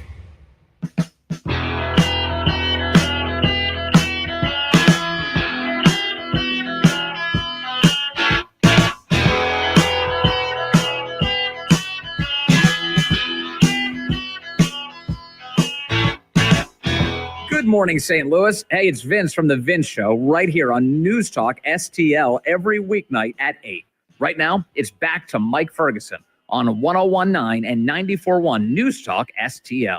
All right, so Flashback Friday is off to kind of an early 80s vibe a little bit here. Yeah. A little Joe Walsh. No weird synth stuff going on yet. Not with Joe Walsh. No, not in the least bit. All right. Media leaks, limits on the commander-in-chief, ? And, illegal immigration is still a big problem. We're going to chat with Paul Curtman about that here in just a second. And it's, of course, Flashback Friday. Some of the top rockers of the 80s era are coming to St. Charles on October 3rd, sometime between 7:05 and 7:30. We're giving away a pair of tickets to that show at the Family Arena. Yep. So, be tuned in, I think. That's gonna happen. You might want to be tuned in. In less than 1 hour from right now, we will give away a pair of those tickets, and you will see what Jerome's about to see on October 3rd. Yeah, and come out and hang out with us, Yeah, I mean, we're gonna give away a few pair of tickets over the next few weeks or so. And so if you get those tickets, let me know when you're going to be there. I'll make sure that I'm hanging out in the lobby and we can hang out and say hi and high five, and you can buy your T-shirt and whatever the case is out there. All right, 6:36 right now, joined by former Missouri State Representative and Marine Paul Curtman as well, and also occasional backup host here on News Talk STL. And the reason I put all those creds out there, Paul, is because this is a unique background that you've got to comment on this stuff. Secretary of Defense Pete Hegseth ripped into the media right to their face yesterday over the leak of that initial damage assessment report and the way that they were covering it. So here's the question I've got is the leak and then the reporting was on that report that was after the fact. So it wasn't a matter of like leaked locations or timelines or anything like that. It was a damage assessment report. Is it that big of a deal as the administration says it was? I mean, are they justified? I mean, it's one thing to be mad because the left obviously hates Trump and they want to make it all look as minimal as possible. But are they justified in being angry about a damage assessment after the fact report? Yeah. Good morning, guys. Well, I think that they take any leak serious. So whenever they're going to put out a damage assessment report, that's actually pretty important information. It could be. Now, I'm just speculating here, kind of where they might be coming from, but that could be pretty important information depending on other follow-on operations that they have in mind. So whenever you drop a bomb, whenever you launch an attack, whenever you take a platoon of Marines and you go on a raid that becomes very high profile, think all the way back to the Mogadishu days, Black Hawk Down, very high profile raid to try to capture a warlord. Of course, it turned out in total disaster. But the information that we want to spin is actually really important to any of one of our follow-on operations whenever we're trying to negotiate, whenever we're trying to project power.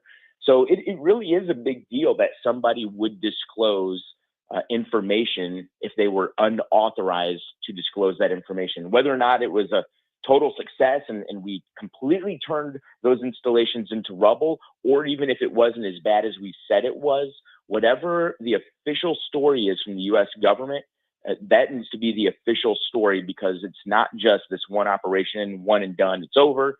Like, there is going to be other operations going on. There's probably assets working in other countries as they try to align more support and put pressure on Iran. So the fact that this was leaked, even though it might not seem like that big of a deal, you know, you guys said you completely took them out, and this other report says it wasn't that bad.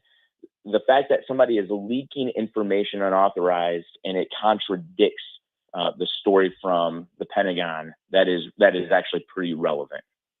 Morning, Paul. Gabe here. So we've had robust discussions about kind of the constitutional implications of what went on here. You know, the limits of the president's power to use military force, and of course the power to declare war being vested in Congress. And then now we're talking about just kind of the idea of withholding certain information from Congress. What's the right balance of keeping plans classified versus Congress having a role in oversight when it comes to war? Yeah, that is another incredibly good conversation to be having. So I'll tell you my position whenever we go to war. My position is today, it always has been, that if we're going to go to war, Congress has to be involved. And the reason for that is twofold. Very simple. One, in Article 1, Section 8, Congress is given the authority. They're given the sole delegation to decide if we go to war. And if we go to war, at that point, the president is the commander-in-chief. We always refer to him as the commander-in-chief, but he's really the commander-in-chief. The way the Constitution works, he's the commander-in-chief once Congress declares war. And the reason it's vital that Congress declares war is because our founding fathers understood that wars can escalate incredibly fast. And it's the people of our country that have to pay for it with their own money and with the blood of their children that they send overseas to fight. So I think that Congress has to be involved. I think the Constitution requires it. There is precedent, though, for going all the way back to Thomas Jefferson for military action if it's necessary, if it's preventing something that is imminent or currently ongoing. You go all the way back to when Thomas Jefferson sent the Marines over to the Ottoman Empire, and that they invaded Tripoli. Now, those were recognized states, and Congress did not authorize that. However, Congress was on board with what he was doing, and they formalized it through some direct policy during that process or once those Marines came back. But Congress has to be involved because in the end, the American people are paying for this with our money and with the blood of our children if it gets to that point. And our only representation is in Congress. I know we vote for a president, we vote for senators, but the Constitution has it set up that our representation is closer to home in the form of our congressmen. And so our congressmen and women have to be involved in these types of discussions for sure. We're visiting with Paul Curtman, former Missouri State Representative. You hear him all the time here on News Talk STL. By the way, you wouldn't know it from the headlines right away here, but illegal immigration is still a thing. And we still have, the left enlisting as many violent pseudo soldiers, para-soldiers as they possibly can at this point. Of course, Tom Homan basically doubling down, saying, bring it on.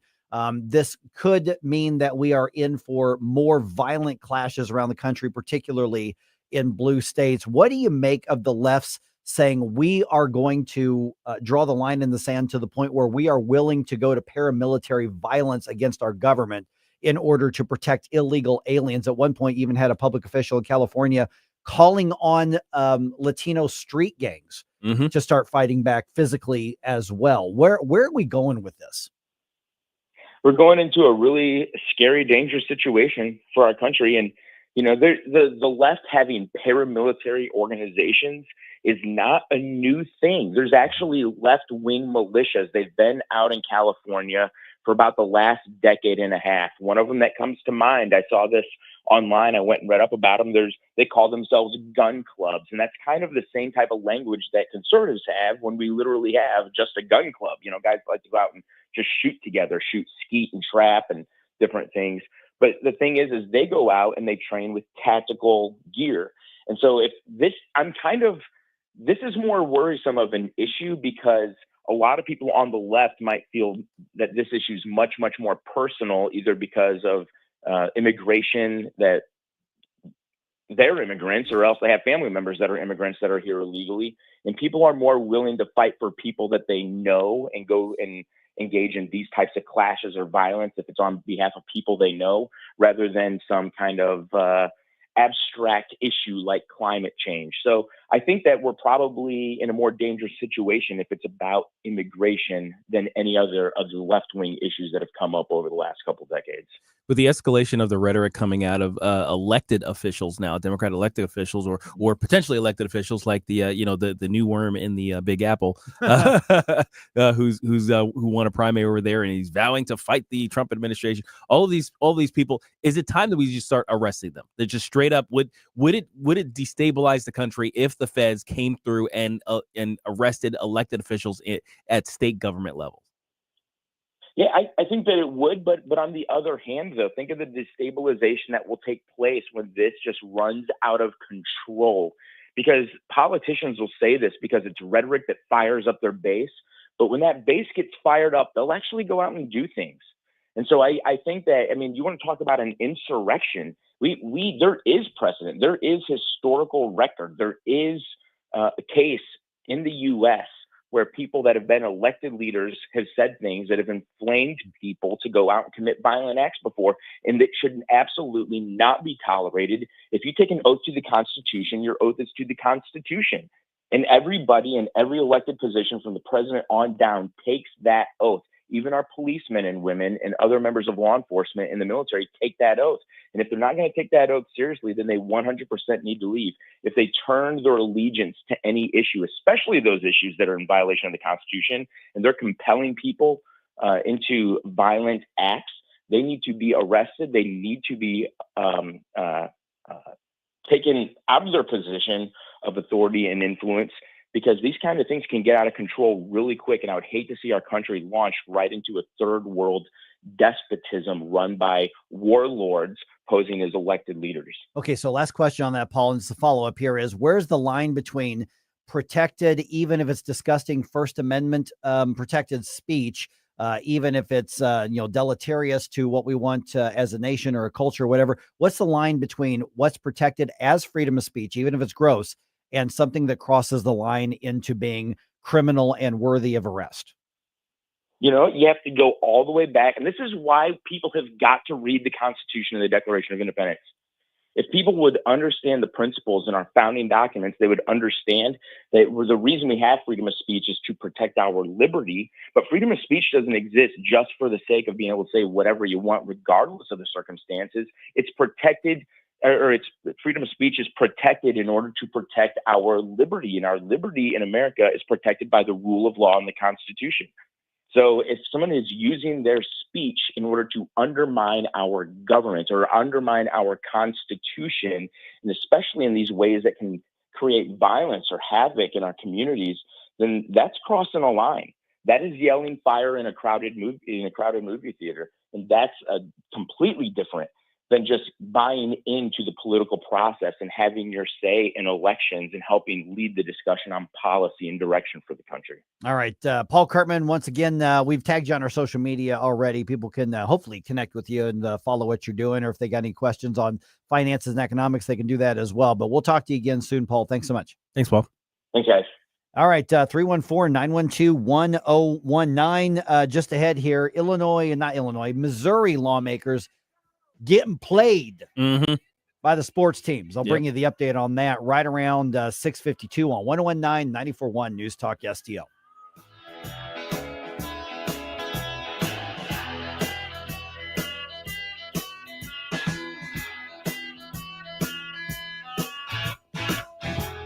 News, analysis, opinion. You know, they're literally taking the Constitution and putting it in a paper shredder. News Talk STL. To have a roof over your head, a nice roof over your head, is very important. That's Rick talking about his experience with Rhino Shield ceramic coating. We got Rhino Shield 18 years ago, and they're very cooperative on getting us the right paint. They were in and out and done in no time. Once it was finished, looked great. We were very happy with it. The main reason Rick called Rhino Shield is because it's backed by a 25-year transferable warranty. We've watched a lot of people get their house painted 3 or 4 times, and we haven't had to do any of it. I don't know about you guys, but I don't want to have to paint it every 5-7 years. Take a tip from Rick and put down the paintbrush and call Rhino Shield for your free evaluation. 877-25-RHINO. 877-25-RHINO. Or visit 877-25rhino.com. We got Rhino Shield 18 years ago. Financially makes sense, especially if it's going to last like this did. Still looks great. Call now. 877-25-RHINO or 877-25rhino.com. Don't paint, don't Rhino, go Rhino Shield. Never paint your house again. Rhino Shield. Dude, this house is perfect. Crumbs everywhere, sticky counters. I've already texted the colony. Sweet, I'll bring my 500 cousins. This will be the biggest ant rager of the summer. Let's party! Wait, what's that sound? Oh, no, it's those trucks with the green wheels. Party's over, man. Party's over. This is Derek, the owner of All Solutions Pest Control. We'd love to help you out. Give us a call today at 636-486-7888 to learn more about our special $67 offer. If a pest-free home is your goal, call All Solutions Pest Control. This hour of Mike Ferguson in the Morning is brought to you by Stifel. Request a portfolio review from your Stifel financial advisor at stifel.com. That's STIFEL.com.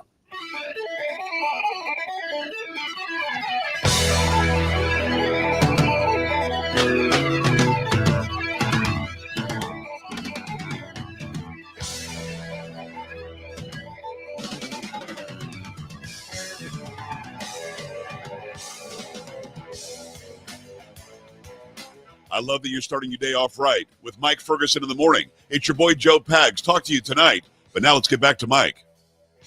This is an 80s song? Yeah, I think it's like 81. Oh, wow. See, I always thought of this Rush song as like a 70s song. I didn't realize this made the cutoff in the 80s. Yeah. Oh, released 1980 on the dot. Okay. Yeah. There it is. Barely. All right. There it is. All right. So we're doing a lot of requests for the early 80s. This is going to be interesting to see whether that keeps going on this Flashback Friday. Okay, so here's the question. You ever dealt with somebody who just doesn't get it, who just doesn't accept reality? President Trump's dealing with somebody who just doesn't accept reality right now. We'll tell you about that. A particular one. And let you hear from him as well. I mean, the person who doesn't accept reality. Also, JB Pritzker says, you know what? There's more damage I can do at Illinois. Yeah, I want to keep going. And Cardinals back on the road after splitting their series with the Cubs. It is 6:51 right now. Let's dump some news on you. Successful dump. Wake up, America. It all worked out. They got all the news. The morning news dump. Okay, so despite all of that corporate welfare, it is not a done deal yet, despite being offered hundreds of millions of dollars of public money to renovate Arrowhead Stadium at the expense of taxpayers. The owners of the Kansas City Chiefs want to keep negotiating with the state of Kansas, which is also bidding taxpayers' money to convince them to cross the state line. So here's what's happened is even after that special session, which just offering to dump, literally up to, 1.5 to $2 billion of corporate welfare on the Chiefs and the Royals, the team, meaning the Chiefs, they've asked Kansas lawmakers for an extension of the deadline to make a decision on whether or not to relocate. That extension is expected to be approved at a meeting in Kansas on July 7th. So basically, the Chiefs ordered the governor to order the state legislature to give them a bunch of our money. And now they went, okay, now we've got that. We're going to keep negotiating with them. What have you done for me lately? They bought me flowers and chocolates. What are you going to do? This is what simping gets you. Yeah, this is exactly what it gets you. 100%. Just saying. Yeah. I Missouri lawmakers, Republicans, listen, a bunch of you are my friends. Do you feel dumb? Do you feel used? Because you should. Yeah. I mean, are you feeling like you're engaging in the walk of shame right now? Got your heels in your hands. Yeah, because you should. Your hair's all disheveled. Your makeup's that's how the Chiefs are treating the state of Missouri right Seriously. Now, the Royals have just gone radio silent, so we don't know what they're thinking on this as well. All right. Okay. Let's see here. The Pentagon defense chief backing up President Trump's statement that the U.S. military strikes obliterated Iran's nuclear facilities. Here's the story. Defense Secretary Pete Hegseth said last weekend's military operation in Iran was a resounding success. Decimating, choose your word, obliterating, destroying Iran's nuclear capabilities. And he accused the press of irresponsible reporting. Half-truths, spun information, leaked information. Hegseth cited the CIA and other sources as he downplayed an initial intelligence assessment that raised doubts about whether the nuclear facilities were permanently destroyed. Greg Clugston, Washington. And now to the guy who's not accepting reality. Iran's supreme leader, Ayatollah Ali Khamenei, making his first public statements since the ceasefire was declared in his war with Israel. Khamenei declaring victory over Israel. We won! It's so crazy. Yeah, saying the Israeli government almost collapsed and was crushed under the blows of the Islamic Republic. Yeah, he was like, "Hey guys, we blew up their bunkers, their bunker bombs with our bunkers." That's right. That's right. It's kind of the equivalent of, yeah, I got my ass kicked, but man, their knuckles are bleeding bad. Yeah, seriously. I did that with my face. Yeah, exactly. Oh my goodness. So he also addressed the U.S. strikes on their nuclear facilities over the weekend. Here's what he had to say, obviously through a translator. Today, we're celebrating. Oh, I'm sorry. That is the wrong one. Here it is. Here it is. This is what he had to say through that translator. They attacked our nuclear facilities, a matter that is independently worth pursuing for prosecution in international courts.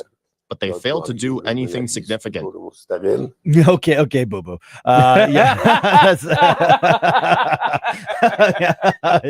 Oh my gosh. Let's run with that. Yeah. Okay, shall we? Now, obviously, this is, I think, sort of there's a cultural thing going on here. Yeah. He's trying to save face as best he can. And if you noticed, a lot of people, out of these Eastern nations, they have this thing where they will lie to your face about how successful, whatever it is, whatever endeavor it was. And you're just supposed to say, okay. Right. And I guess accept that, okay, you're doing the face saving thing. We know how it went, but we'll let you have your say, I guess. Right. And by the way, do you want to get bombed again? Because have you met Donald Trump? This is how you get bombed again. Yeah. Punks up to get beat down. You say stupid stuff like that. That's if you want to get bombed again, this is how it happens. He doesn't like when you try to take his victories from it, or you downplay his victories. He's got an ego. He does. Yeah. Yes. And he will bomb you because of his ego. Yes. And mind you, the guy who's claiming victory was hiding in a bunker for the past couple of weeks. So yeah. Exactly. By the way, we can get to that one too. Oh yeah, we've already shown. FYI, and the thing is, Donald Trump said it like on his True Social. He was like, "We know where you are." Yeah. So it's like, just good God. All right. As expected, Illinois Governor J.V. Pritzker announcing his run for re-election. Of all the unbecoming qualities that Americans hate in their politicians, they hate cowardice the most. I'd rather lose standing up for what I believe in than win by selling out those who believe in me. Oh my goodness. All right. So basically he's making his audition for the 2028 Democratic, presidential run is Right. what he's doing. So he's obviously going to be the Democratic nominee. We talked to State Representative Blaine Willauer yesterday on the program. Check out that podcast. He says, can Republicans win? Yeah, but it would be really, really hard, an uphill battle, but he thinks they really need to put everything they've got into it. All right, the Cardinals split their series with the Cubs. They each won 2 games. That is after the Cubs shut out the Birds for the second time in a row. Thursday's final score at Busch was 3-0. Okay, so those 2 losses to the Cubs put the Cardinals back down in 3rd place in the division. Cardinals now on the road, starting a series with the Guardians, who used to be known as the Indians. That game is in Cleveland this afternoon. Miles Michaelis on the bump to start that one. Game begins at 3:10. That broadcast is on FanDuel.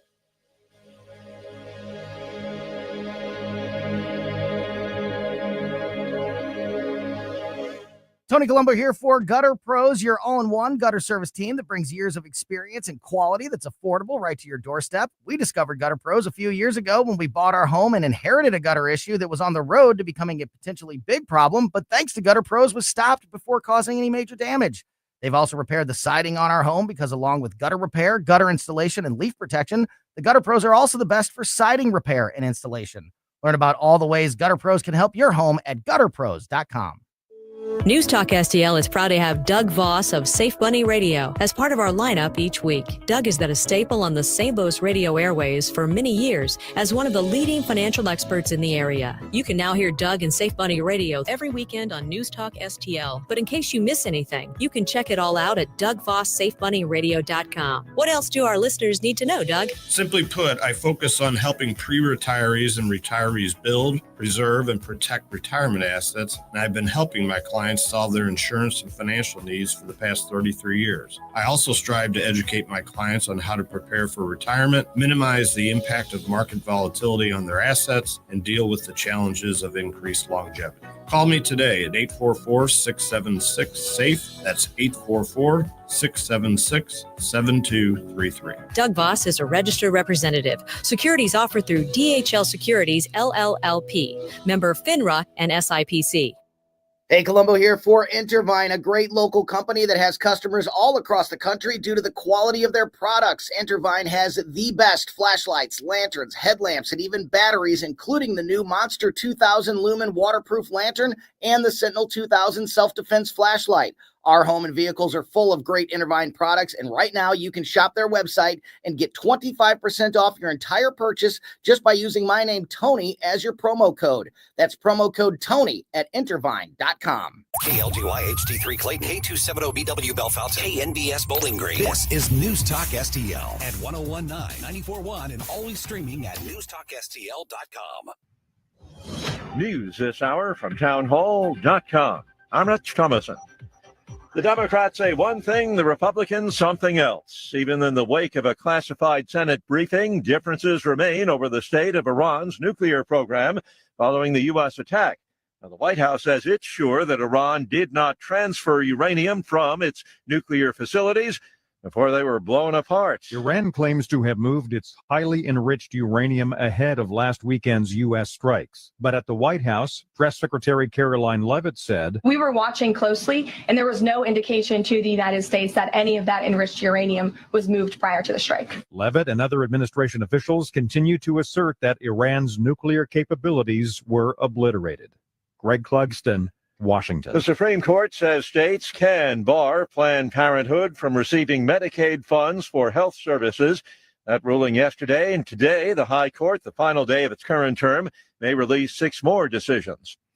The U.S. inks an agreement with a major trading partner. President Donald Trump would not get into details, but at a White House East Room event late Thursday, he said the U.S. signed a trade deal with China on Wednesday. We're not going to make deals with everybody. Some we're just going to send them a letter, say, thank you very much. You're going to pay 25, 35, 45%. It's not clear if this latest agreement is different from the one Trump announced a couple of weeks ago that he said would make it easier for American industries to obtain much-needed magnets and rare earth minerals. Donna Warder, Washington. The manhunt is on in Milwaukee, searching for the gunman who shot and wounded 2 police officers last night.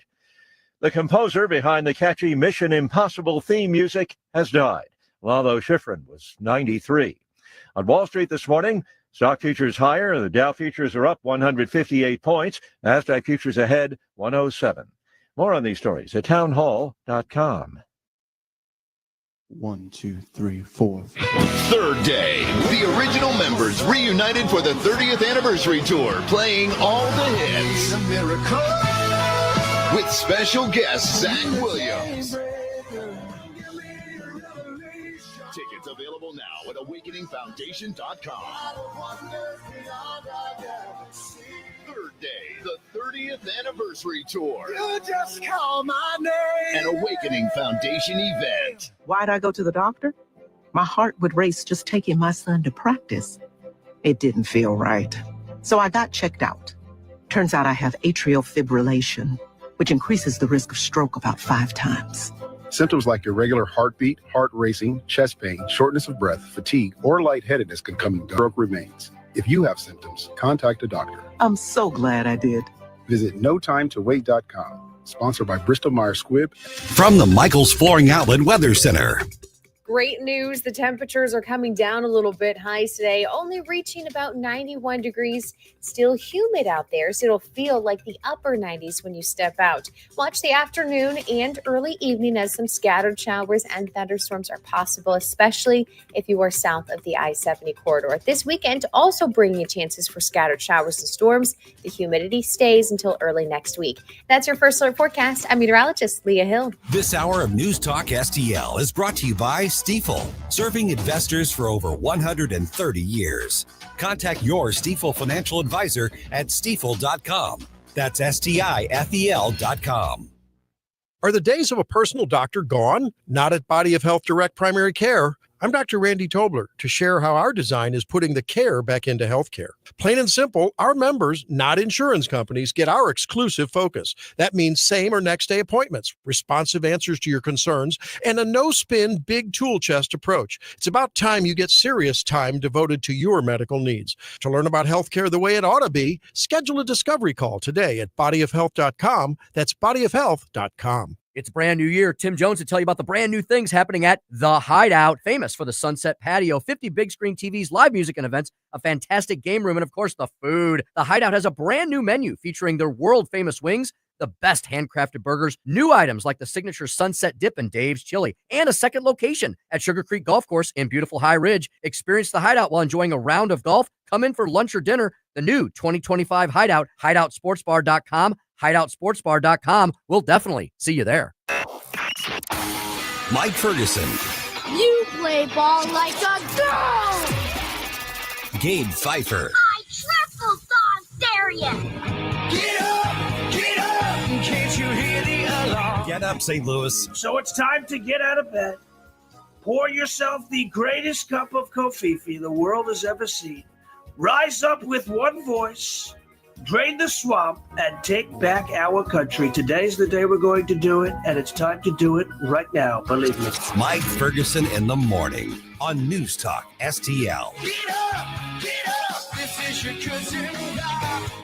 All right, Secretary of Defense Pete Hegseth tears into those he says are undermining the commander-in-chief. Does he have a point?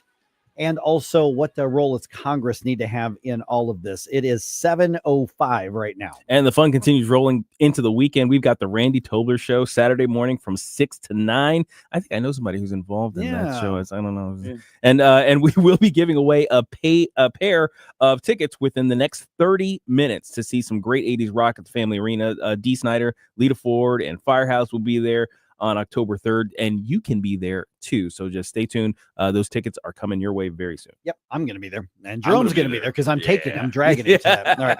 7:06 right now. We are joined by Congressman Mike Bost from Illinois. Congressman, great chat with you again. Been too long since you've been on the program here.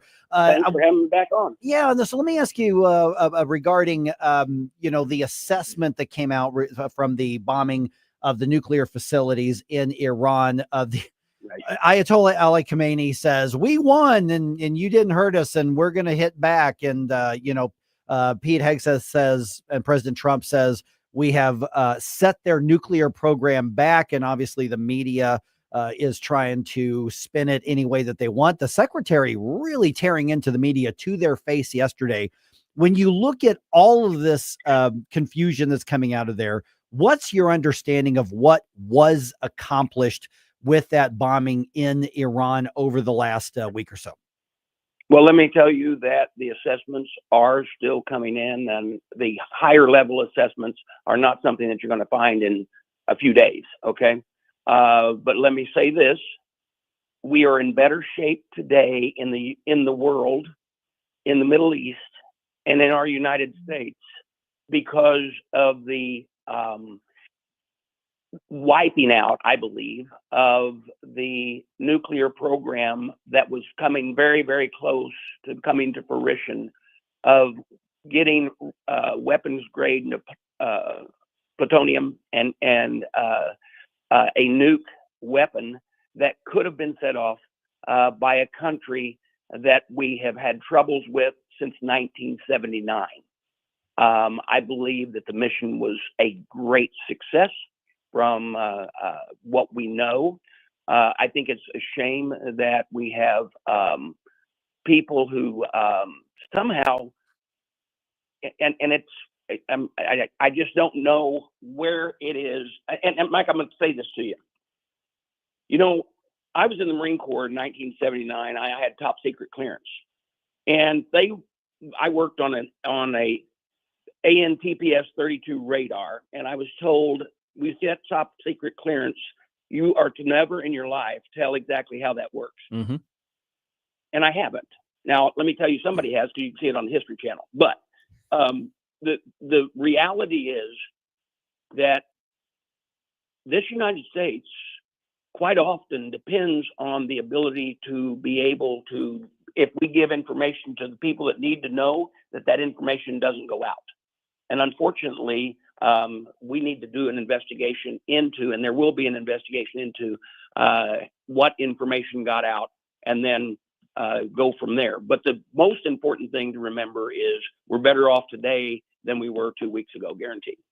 Morning, Mike. Gabe Pfeiffer here. So we've got, Iran and Israel, I guess, looking to start some talks. I know Iran declared victory, but so there's that. But is there a role for the U.S. in further in that area? Because we've already taken out, I think, the major threat to us. I think Donald Trump tried to facilitate some earlier talks prior to the bombings and things like that, but that went nowhere. But is there something for us to do other than just kind of sit back and let Israel do its thing? No, what we need to do is to be the peace negotiator. And I say that I believe our commander in chief can be the peace negotiator now. And look, remember, he was the one that in his last time as president got the accords, the Abraham Accords. Abraham Accords between all the nations except for Iran and two others.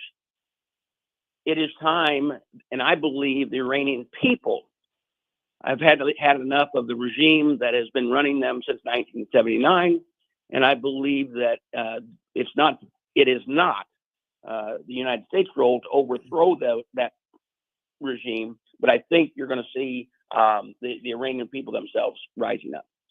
We are visiting with Congressman Mike Bost out of Illinois. Earlier this week, several days ago, we spoke with your colleague Bob Onder, and we asked him about the spending bill, the so-called big beautiful bill, which is not quite as beautiful as it used to be.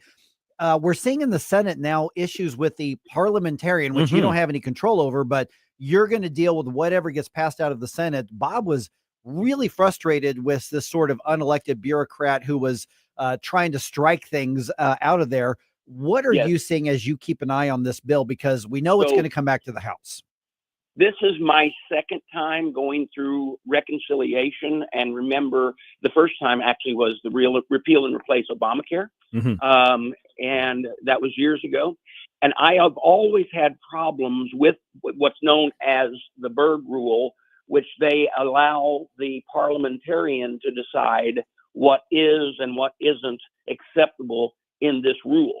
And the parliamentarian is an unelected bureaucrat.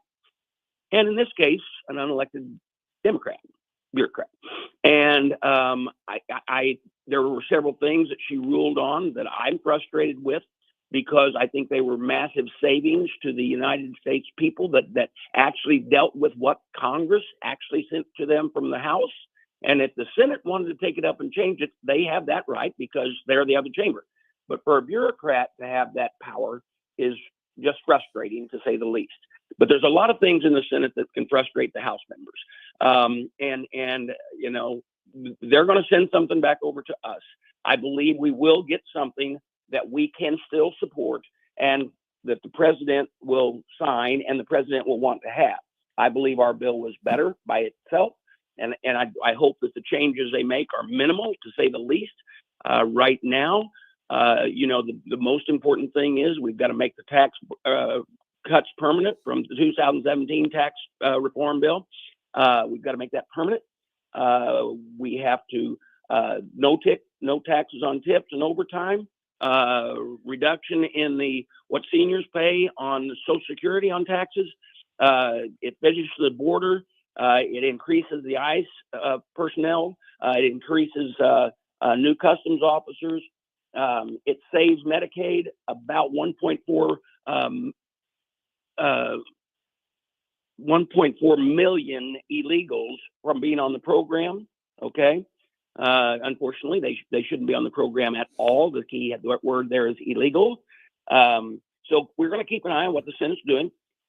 We have a vote that we got to make today. They are allowing us to go back to our districts until the Senate actually passes something. But the president wants it on his desk by July 4th, and we're going to do everything we can to make sure that happens, if the Senate will send it back to us. Another bill of great interest is the rescission bill. How is that going? Are we actually getting any sort of momentum to get real cuts in? You know, it is that we are, yes. Okay, we sent over, and you know, they painted it as Doge, and that's fine. They can say all that, but there were a lot of true savings that were done, not by Elon Musk, but by the actual members and the administration secretaries that have been appointed to certain agencies to give sensible reductions in government that the American people are asking for, and rightfully so. So we did move it out of the House. Once again, that's over to Senate. It's a little harder to move that in the Senate, and that's because, remember, it has to have 60 votes before it gets 51 votes. I know that sounds crazy, but that's what they do over there, except for in the cases where we are doing the reconciliation, and that just simply takes the 51 votes. All right, we're visiting with Congressman Mike Bost. Real quick last question. We saw the news yesterday. You're requesting an audit of the St. Louis Postal Distribution Center. I think we've all had frustrations with the post office from time to time. What is this centered on, and what do we need to know about this? Yeah, so my office has got more complaints because for some reason, several years ago, the U.S. Postal Service changed to having their local sorting. So I'm from Murfreesboro. If you send a letter from someone in Murfreesboro to someone in Murfreesboro, it has to go to St. Louis, be sorted, and sent back. Now, the problem is the problems that are occurring is many of our bills that would be coming to you are being delayed, even to the point of water bills for a lot of our smaller cities end up going to St. Louis. They don't even get back in time where they're not. As soon as the person who has sent the bill receives it, it's already late, and they have to pay late fees. This type thing that's going on, and I'll tell you another thing that's really upsetting, all right? And in St. Louis, and we don't know where it's at, the last report was it was in St. Louis. For 2 years, we in our office refer to it as Uncle Joe. Uncle Joe was cremated in Florida, and his cremation and his remains were sent by U.S. Postal Service. The last report, it was in St. Louis, and it's been 2 years, and the family still does not have the remains. Wow. That's a problem. Man, yeah. So this just goes beyond the post office just being a pseudo monopoly and not doing well. Yeah, Right. so this is definitely something to be looked into as well. All right, Congressman Mike Boss, thank you so much for the time. Really appreciate you being on the program with us today. Thank you for having me on. Appreciate it, man. All right. All right. 314-912-1019. And the thing about the bills, getting your water bill, getting your light bill, whatever the case is. Yeah. That I mean, if you're in a low income area and you don't get the bill and then you're adding on another fee, that adds up. That for most of us, it's like, that's annoying. I got to pay an extra $3 on this or $4 or whatever. But that adds up and actually makes a difference for some people. If you're on the edge of financial ruin, essentially, you're living paycheck to paycheck and you're just barely scraping by, you have slight hope for the future because you're not going into debt just to live, and you get an extra few bucks, an extra, $10 a month in expenses, that can tank your hopes for the future. What would happen to the post office if we opened up a free market and let Amazon and FedEx and all these others compete and deliver mail? They'd get better or they'd die. Yep, precisely. That's it. There's one answer right there. All right. Speaking of the economy, because following up on that, we've got politicians who want to argue for political points. The economy's doing great. The economy's doing terrible. How is it actually feeling to you? I found an interesting survey that I'm fascinated with. I'll tell you about it right around 7:20. You want to give me more information? You want to take the place of what I try? Mike Ferguson in the morning. We Democrats know so much, that is true. And we have to kind of tell everybody how smart we are. On NewsTalk-STL. Tim Jones and Chris Arps in the afternoon. The big, beautiful bill will result in a lot of tax implications. We'll speak with Grover Norquist of Americans for Tax Reform on what it all means for you. Tim Jones and Chris Arps. Weekdays at 4 on NewsTalk-STL. Hi, Sean Long from STL FenceWorks. A new fence or deck is an investment in your home and your lifestyle. But how do you ensure that you're getting the most out of that investment? At STL FenceWorks, we know the key is satisfaction. Satisfaction means getting a fence or deck that not only meets your needs, but exceeds your expectations. Satisfaction means working with a team that cares about your project as much as you do. Satisfaction means having confidence in the quality of your new fence or deck, knowing that it was built with the best of materials and workmanship. STL FenceWorks, your satisfaction is our passion. And for me, satisfaction is knowing that providing for your family is how I provide for mine. Visit STLFenceWorks.com and experience the satisfaction in making your backyard dreams into a reality. Looking to celebrate the 4th of July with a bang? Then look no further than Powder Monkey Fireworks in Walden Springs. We've got bottle rockets, fountains, cakes, mortars. Our selection is endless with low prices and no gimmicks. We will not be undersold. Our friendly, knowledgeable staff will help you choose the perfect fireworks to make your holiday unforgettable. You'll go bananas at Powder Monkey. Don't want to fight the crowds? Order online at powdermonkeyfireworks.com. Powder Monkey Fireworks in Walden Springs. This app is absolutely fantastic. Yes, I listen on my phone. If you have a phone, you have a radio. It is awesome. Download the all-new NewsTalk-STL app and listen anytime, anywhere. The 80s. Bueller. The 80s. Let's go while we're young. Never been a decade like it. Shall we play a game? Never will be. Fire on the beat. It's Flashback Friday. I wanna rock.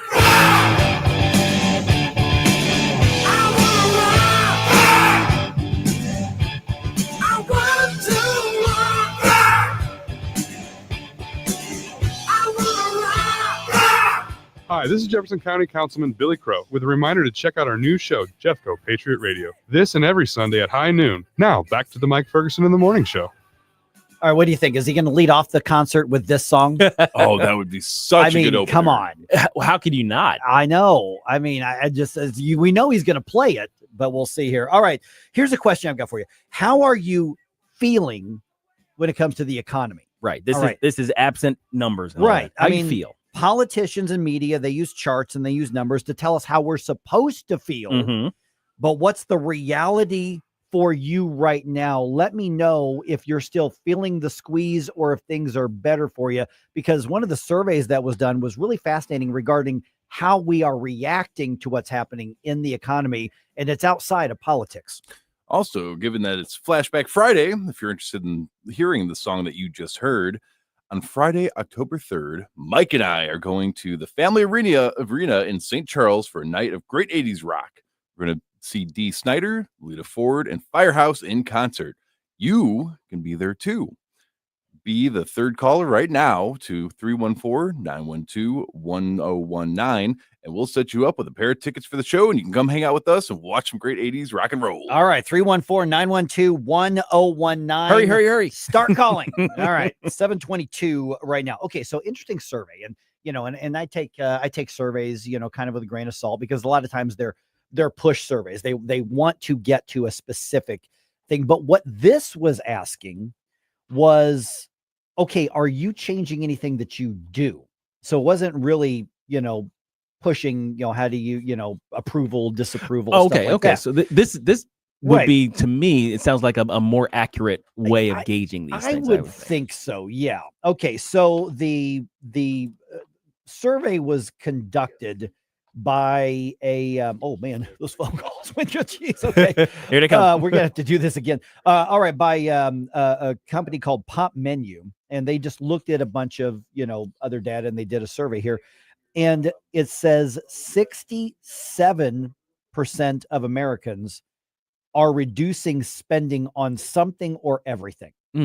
Oh wow. So we are Okay. being more careful with how we spend our money right now. Mhm. And so when you look at some of the things that people have decided to not spend money on anymore or spend less money on, what would be your first suspects? And first of all, have you and Janet changed your spending plans or budgets or finances or anything like that? Not so much because of cost considerations, Right. but more about time. We don't go out as much. Yeah. It's just both of us are working many hours per week, so it's like we appreciate having an hour to spend with each other every night. So rather than spending that driving someplace, we don't. But other than that, no, I can't think of anything in particular we've cut back on. But I imagine if it was anything, eating out would be the first thing to go. Yeah. Okay. So according to the report, 67% of American consumers, basically Americans, we are reducing spending on everything. Two-thirds of us, everything. Across the board. We're going to find a way. We're going to save money on everything. Wow. Over half of Americans say we're not going to buy as much new clothes, shoes, stuff like that. Okay. All right. I can see that. I see. I'm in that category. Okay. I think literally this year, I think I bought a pair of shorts for the summer, and I bought one button-down shirt, and that's all I bought this year. Now, how different is that than previous years? Well, and the only reason I bought the shorts is because my old ones wore out. Yeah. From last summer. I think that's more about us because, I- I'm the type of guy who's going Yeah. to wear it till it falls off kind No. of thing. And it's like, I don't buy clothes to begin with. I used to see okay, that's a funny t-shirt to wear on camera and Amazon. I just don't buy the stuff anymore. Oh just yeah. I don't guess do it. there is that actually. Yeah. Almost half, 49%, reducing spending on entertainment. Okay. That's movies, clearly. Yes. concerts, stuff like that. I don't go to the movies anywhere near as much as I used to. That's true. Now, partially that's because movies are trash now. A lot of them are. No, because and guys, if you don't know, by the way, I'm a nerd. I like comics and superheroes and sci-fi and fantasy and all that stuff. And there was kind of a heyday in the big Marvel movie age, right? Where you'd have Iron Man, you'd have the next Thor movie and a Captain America movie, and they would kind of come out every year, essentially, like three movies every year for 15 years. There's a good run of those movies, the Marvel movies, and they were really good. They made billions and billions of dollars at the box office because a lot of us thought they were really good. Then they stopped being good. Yeah, and so that change to me was less about saving the money as maybe you could count that as saving the money because I'm not going to waste my money. I can watch trash TV at home. That's right. Well, I think the last two movies I've gone to in the last year, I think I've gone to two movies. I did go see Nosferatu. Okay. Which I thought actually was pretty good. I hear that one it was really well done. Now it's really, really dark and intense. Yes. So if you're not into this is not Bram Stoker's cartoonish. This is it's really scary. Well, and it's very creepy. Right. Very creepy. And then Reagan, when we had that's right. we had our showing. We did go out to see Reagan. We saw Reagan.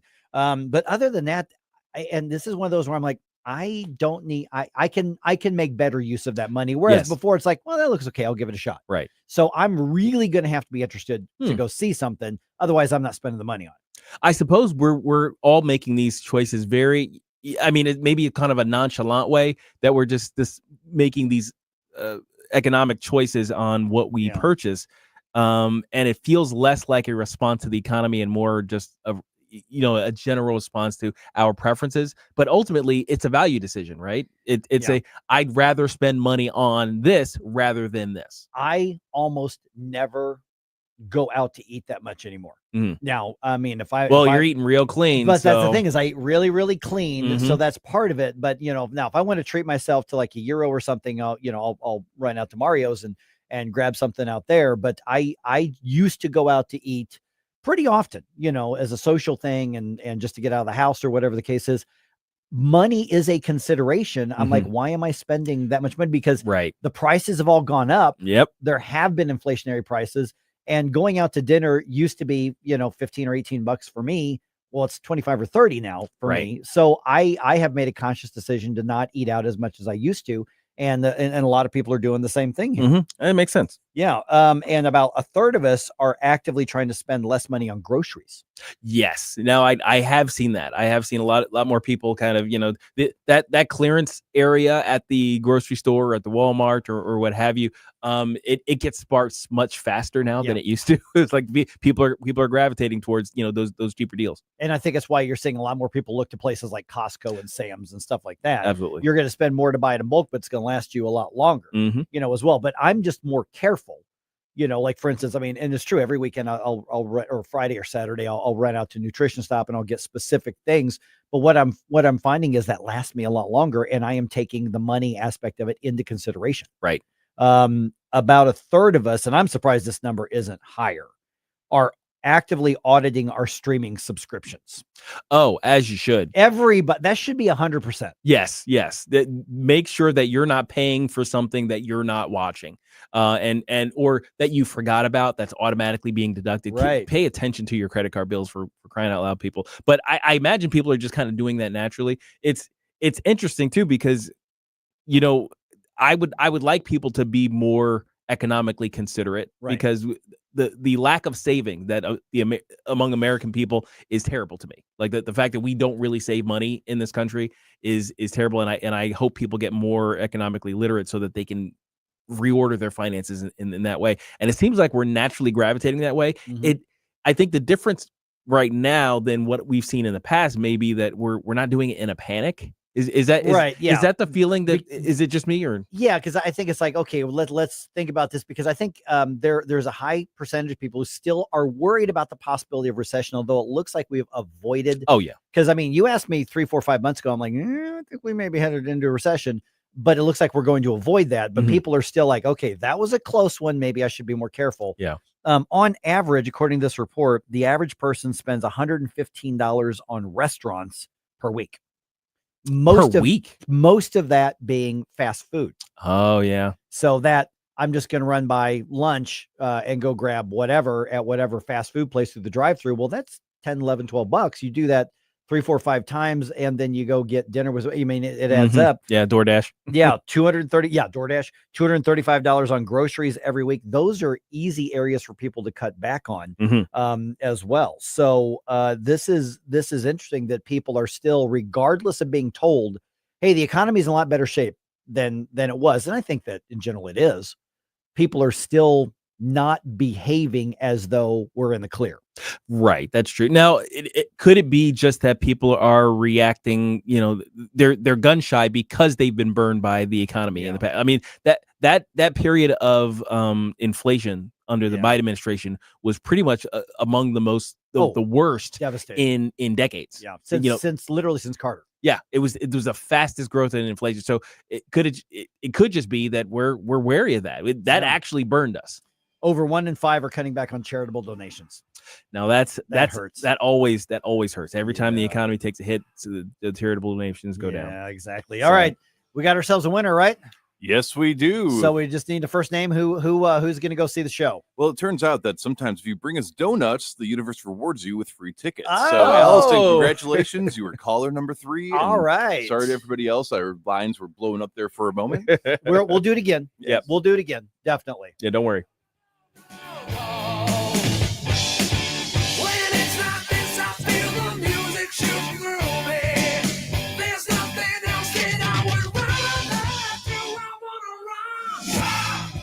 from the Michaels Flooring Outlet Weather Center. Great news. The temperatures are coming down a little bit. Highs today only reaching about 91 degrees. Still humid out there, so it'll feel like the upper 90s when you step out. Watch the afternoon and early evening as some scattered showers and thunderstorms are possible, especially if you are south of the I-70 corridor. This weekend also bringing chances for scattered showers and storms. The humidity stays until early next week. That's your first alert forecast. I'm meteorologist Leah Hill. McGuire Moving is silver certified, which means they are great at relocating senior citizens. In fact, McGuire is a household name because McGuire understands the stress involved when moving older adults. So if you or family members need help moving, I highly recommend McGuire Moving. 314-241-0600. 241-0600. Get a free in-home estimate. McGuireMoving.com. Larry Connor's Commentary, brought to you by Vincent's Jewelers, offering a wide selection of jewelry, including lab-grown diamonds, affordable earrings, bracelets, necklaces, and rings, up to 75% off their natural counterparts. Visit VincentsJewelers.com. This is Larry Connor's Commentary on News Talk STL. Legacy media and leftists would rather believe the Ayatollah than Trump and his team. That's a fact. The Iranian Supreme Leader says the U.S. bombing on our nuclear facilities achieved no gains. Well, the Director of National Intel, Tulsi Gabbard, is confirming those sites were destroyed. There was an intel leak right after the bombings suggesting the attacks fell short, while Trump was claiming otherwise. Of course, legacy media, leftists, wasted no time wanting Trump to fail, quickly circulated that leak. But then info added it was a preliminary assessment. More information, yep, they were destroyed. But if you hate Trump, you want to believe the Iranian leader. And one of the reporters who quoted a source who saw the early intel suggesting the attack was not successful, also one of the reporters who had cited false intel that the Hunter Biden laptop was Russian disinformation. Look, mistakes can be made, forgiven even. But such reporting, if not treasonous, is based on hate not only for Trump, but for our nation, our troops, and for that, there is no forgiveness. Get more Larry Connors on Larry Connors USA. Tonight at 6 on News Talk STL. In all these years that Wellington Environmental has been my sponsor, I've never mentioned their duct cleaning services. Allergy season is here, and Wellington crews clean air ducts daily in homes and commercial buildings, also cleaning air handling units and diffusers in commercial facilities. Why? Well, because people will see black dirt and mold on the vents, or they are actually suffering from allergies. Don't be fooled by low-cost duct cleaning providers saying they charge only per vent, because once they get on site, the price will skyrocket. Wellington does not do this, never has. Wellington will give you an estimate, and you say Larry Connors, and immediately you get a 20% discount. Call Cindy, 314-644-4930, 314-644-4930. Make your home and business better, safer with Wellington. Be well with Wellington. Getting new flooring can be exciting, or it can be a hassle. To make sure you have a great experience, use Michael's Flooring, like I did. Hi, it's Susie Moore, and Michael's Flooring has become my go-to for quality, variety, and an all-around great experience. They've been locally owned and operated for more than 30 years. Carpet, hardwood, laminate, ceramic tile, natural stone, luxury vinyl, it doesn't matter. Michael's Flooring is ready to help. 3 locations to pick from: St. Peter's, Darting Prairie, and Creve Coeur, or online at igotfloor.com. That's igotfloor.com. All the information I need on the drive to work. Mike Ferguson in the morning. We keep it on throughout the day, whether it's local, national, or something big that's happening overseas. News, analysis, and opinion. St. Louis is #1 for conservative talk. News Talk STL. The 80s. Excellent. Never been a decade like it. Never will be. It's Flashback Friday.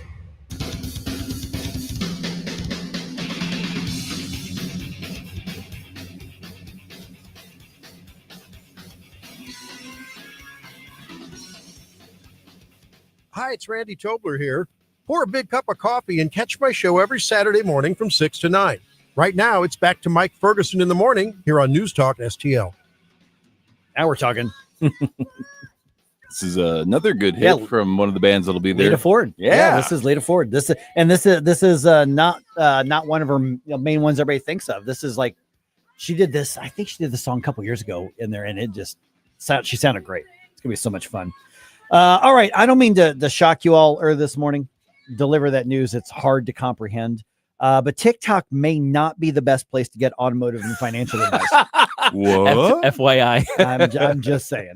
And today and not today, Satan, we're bringing all three stories out of Florida. And of course, when you think of Florida, you think of like pool parties and fistfights. So I will oblige. Absolutely. I think about that in South County too. So anyway, all right. Okay. So in addition to being, a threat to your personal privacy and a way for the Chinese to infiltrate our very beings and all that kind of stuff, TikTok is also a terrible place for automotive advice, apparently. Yes. So I don't.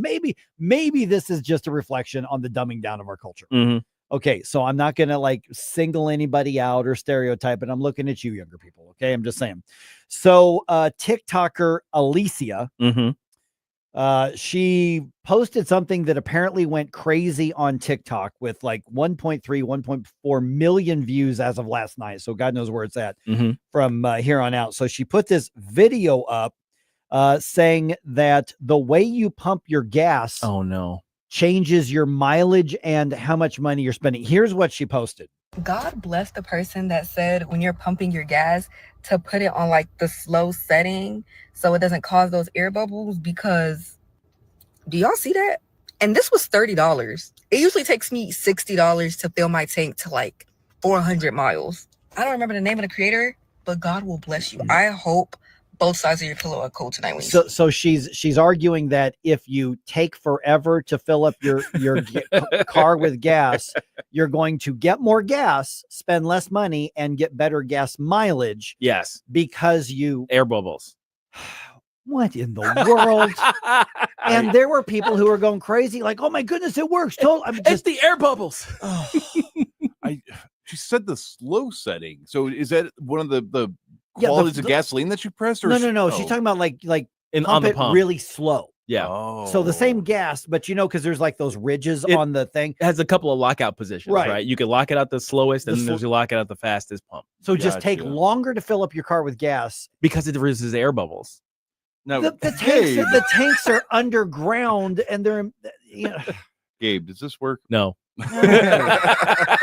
Because the thing is, the devices that are measuring this, they're not measuring the movement of the air, right? They're measuring the movement of the liquid, and it's a pressure thing that they push. It's not changing. Thing. You can either take it, but people were like, "Oh my goodness, look how much I'm." No, it doesn't make any difference whatsoever. That's not true. And I've also heard people say, make sure that you fill up when the temperature is cooler, because you don't want the liquid to expand and get less. No, they're underground and basically insulated from all that. Well, and the liquid isn't what would be expanding. It's the fumes, the gas now that would just escape the tank, and it's not causing any problems. Oh my goodness. And people Physics are the thing is that this part of it is not though.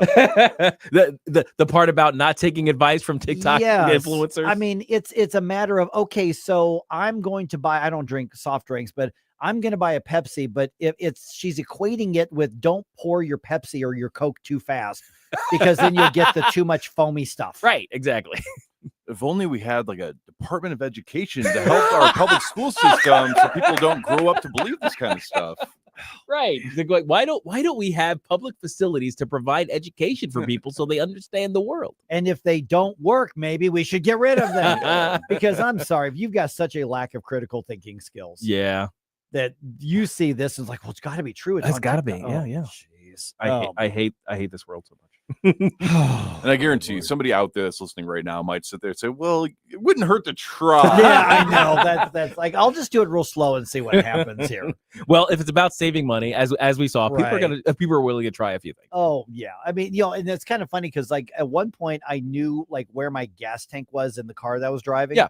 And I'm like, you know what? I just want to fill it up as much as I can. Mm-hmm. So I made sure that I was like on a slope to get as much gas, but I didn't think that the way I pumped it was like, I can get an extra, 2 2/10 of a gallon in there if I do it this way. And cheaper. It would Right, pump. yeah, I didn't think it was cheaper. I think I was just buying more gas. She said she got it basically for half price. Oh my That was her claim. Oh, that's not how that works. That's insane. Now, dummy. I will say I do shake the handle to get every little bit of yes. every drop out. You know, Absolutely, should. yeah. It's a principle matter. That's true. Yeah, and That's men true. are better at that anyway. So as evidenced by the one lady I saw driving down the road with a pump handle still in her car. Oh no, there's a reason that every one of those are breakaway. Yeah. That because people do that more than what you realize. Mm-hmm. I mean, if you drive off and forget to put the thing, it will tear off. It's like a lizard's tail. Yeah, it's intended to tear off. Now, in the past couple months, I mean, I'm talking 2.5, 3 months, I have quite literally had to tell people, hey, you are over pumping, like gas pouring out of their thing because they're not paying attention. They're just holding it in there. I'm like, excuse me, ma'am. You know, I'd rather not blow up today. Yeah, I want to let you know you're wasting money there. And look over, oh, thanks for letting me know. But I'm like, your gas is spilling. Yeah, Sorry, I was lighting my cigarette, you know. Oh my goodness. All right, this is in radio what we call a segue. Okay. Speaking of wasting money, the Missouri legislature. Yes, they're good at it. See what I did there? Yep, they're really good at wasting So money. that last special session, we mentioned to you yesterday that the legislature there's talk now that they might go back into another special session because the property tax part of the bill that was passed is such a mess, such a debacle. They're now admitting this is probably going to get struck down in the courts because it was so poorly done in the push to give that corporate welfare to the Kansas City Chiefs and the Kansas City Royals to keep them in Missouri. Mm-hmm. Well, now we're learning that the Royals and the Chiefs, not only are they not making a commitment to take the corporate welfare and stay anyway after they demanded it. Right. I mean, what you have here are some billionaires who told our state government what to do. And they did it. Mm-hmm. And so the Chiefs in particular are publicly still negotiating with Kansas. So the bottom line here is that Kansas has they passed legislation to say we're going to offer to put up these bonds to pay for up to 70% of your stadium if you'll move over the state line. Right. Missouri's lawmakers at the order of the Hunt family basically said, okay, well, here's up to 50%, like $700-800 million of stadium renovations and luxury boxes and all that kind of stuff in order to convince you to stay here. You've already got the stadium. So the Chiefs have basically said, okay, got it. That's your offer. Hey, Kansas, let's start talking. By the way, you gave us a June 30th deadline. That's not going to work for us. We need you to extend that. And this Kansas legislature's indicated they're going to do what the Chiefs are telling them to do there as well. Why are we accepting a bunch of billionaires just telling our state governments what to do? Right. So basically what we're saying is Patrick Tuohy from the Show Me Institute was on the show here. We've had several members of what remains of the Freedom Caucus of Missouri. They have been proven right. Absolutely. About this. And so Patrick Tuohy said something I thought that was incredibly pointed in summing up this whole thing. And I wish I could take credit for it. I wish I'd thought it to say it this way, but Patrick did. And he said, you may love your team, but your team doesn't love you back. Right. And so what you have here is, we took him out on the date. We bought him the flowers. We bought him the chocolates. We rented the limo. We did all the things. But at the end of the night, they're still deciding who they're going to make out with at the end of the day. Yeah. Okay. So basically the Missouri lawmakers, essentially, you're doing the walk of shame right now. Maybe you'll get a call back tomorrow, but you just got used. Played. You got played, and we all warned you about this. And so when the next election cycle comes around, if you voted yes for this bill, you voted yes for this package, do not go on there and make your primary campaign pitch how fiscally responsible you are. Right. Yeah, absolutely. And honestly, I demand a mea culpa. I want you to in your campaign say, you know what, I made a mistake. That was not good. Yes. That was. I will respect that. I would absolutely respect that. I would absolutely respect a pledge to not do that kind of thing ever again.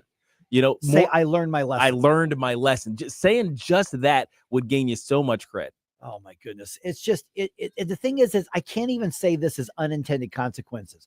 We warned you. Right.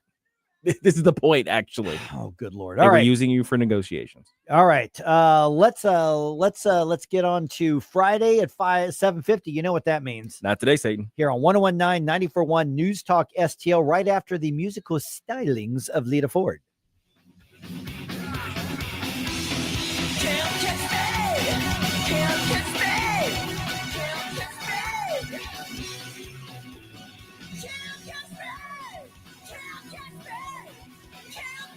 Mike Ferguson in the morning. People talk about federal money as if it falls from heaven. We thank heaven for it, but it came out of people's pockets. On News Talk STL.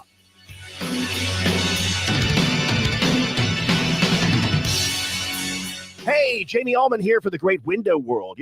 Just over the last 20 years of Window World being in St. Louis, they've improved the look and thermal efficiency of more than 76,000 customers in St. Louis. Plus, Window World windows come with a lifetime warranty that covers all parts, glass breakage, and labor. And now Window World is now offering 36 months, same as cash financing with approved credit. Call them today at 314-993-1800, 314-993-1800. Dr. Randy Tobler here, and I know that when you're looking for a dentist, you have to make sure you choose a dental practice that's compatible with you and the needs of your family. Well, I'd like to tell you about my dentist, Dr. Dan Cusimano, and his partner, Megan Dwyer, and their team at Advanced Dentistry at St. Charles. The great team at Advanced Dentistry of St. Charles can accommodate all of your cosmetic and restorative needs because their passion is general dentistry. Implants, crowns, bridges, even dentures. That what you need the most is what they'll provide in a personalized, focused way. And they can provide therapeutic and cosmetic options like Botox and dermal fillers. Get to know them and all they have to offer by calling 636-978-0226 or visit them on the web at advanceddentistrynow.com. That's Dr. Daniel Cusimano and Dr. Megan Dwyer at Advanced Dentistry of St. Charles. That's Advanced Dentistry Now, 636-978-0226. Or visit them on the web at advanceddentistrynow.com. Connor Roofing, you can count on Connor. Connor Roofing is now a two-time winner of the National Best of the Best Award for customer satisfaction for roofing, storm damage restoration, siding, gutters, both residential and commercial. Please visit ConnorRoofing.com for an estimate. And remember, you can count on Connor.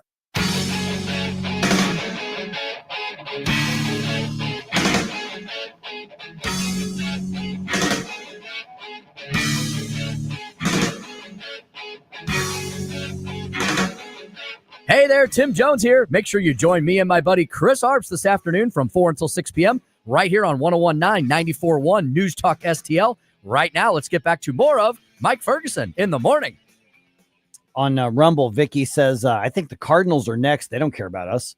And you know what? I would actually normally, just kind of go, well, I haven't heard it. But the lieutenant governor last week on the show mentioned the Cardinals. Yeah, sure getting did. a piece of this action, too. Now, the only difference here is that they're not going to build in Illinois.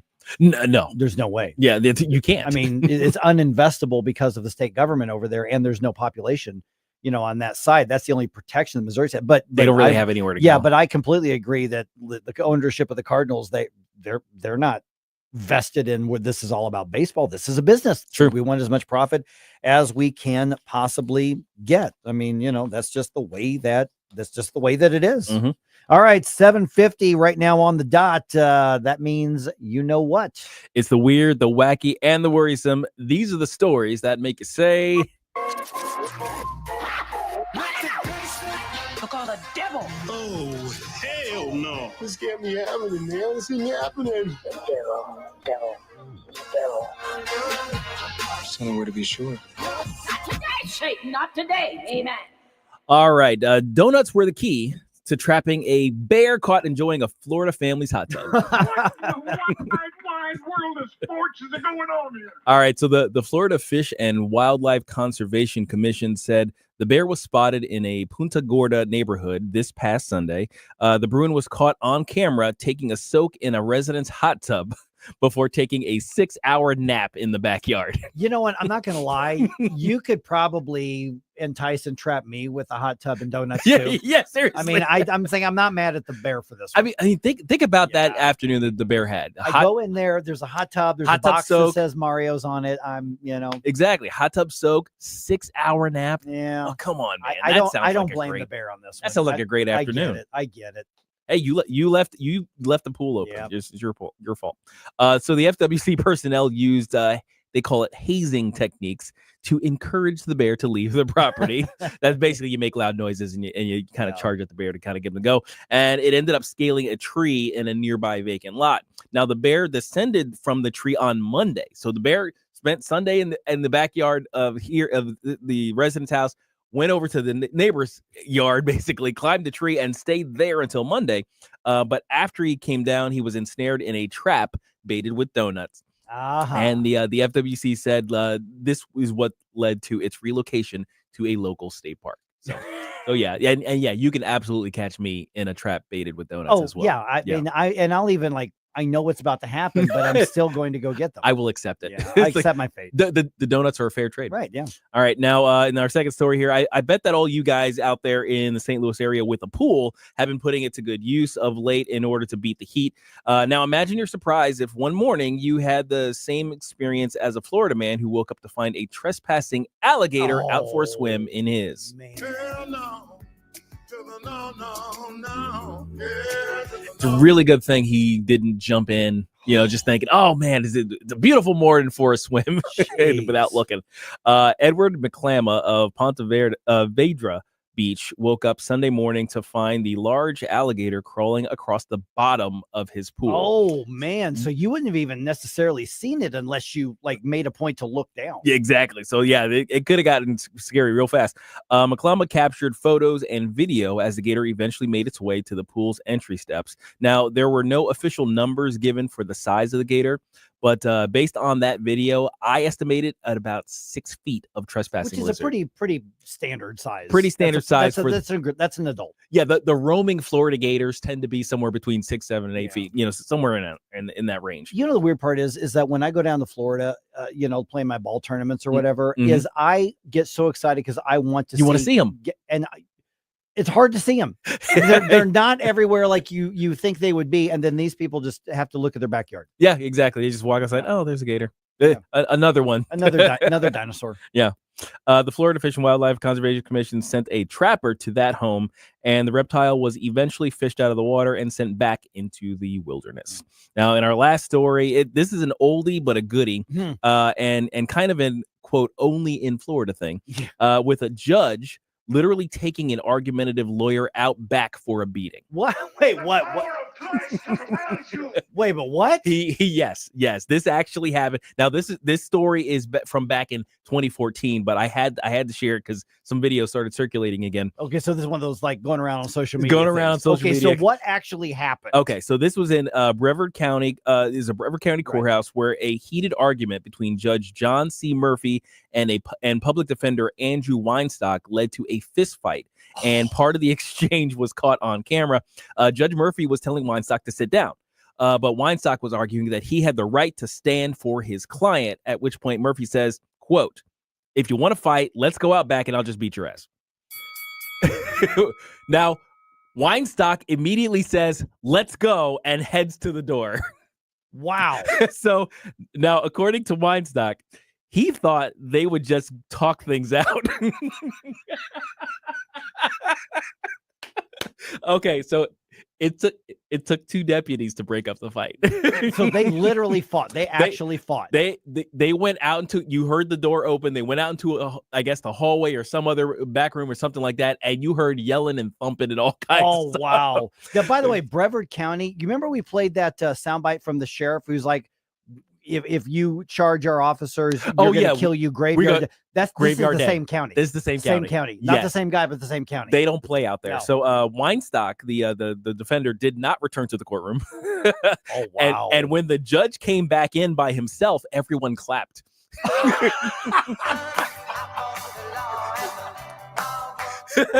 It's amazing.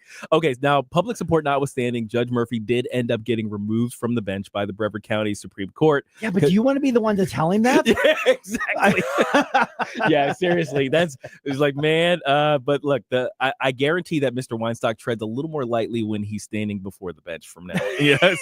So look, I'm not sure what the lawyer was thinking. Judges are already extremely powerful figures inside their own courtrooms. So why would you antagonize one to the point of challenging you to a fight? And why would you accept? Yes. So when it comes to talking back to a judge, especially a grumpy Army Special Forces veteran judge like Judge Murphy, you know what I'm saying. Look all the devil. Oh, hell no. This can't be happening, man. This ain't happening. Devil. Somewhere to be sure. Not today. Like I said, pull a weird pool party with a fist fight. I gotta tell you, I would have paid to be in that courtroom just to experience and see all that happening. He might be the only lawyer that can say, literally, I will fight for your rights in court. That's right. That's but the funny part was the lawyer didn't come back, so apparently he lost. He lost that fight. He absolutely did. And so he's like, I'm going to take advice from the Supreme Leader of Iran. I won. Now I'm questioning: is Florida a mutual combat state? Oh, I don't know. I couldn't imagine that it's not, just based on what I know of it. Based on Florida, yeah. Now this was 2014, so maybe this was prior to. This is before DeSantis. Before DeSantis, so yeah, I don't know. But in Texas, I don't think he would have lost his seat. No, lost his ass is what he would have lost. Oh man.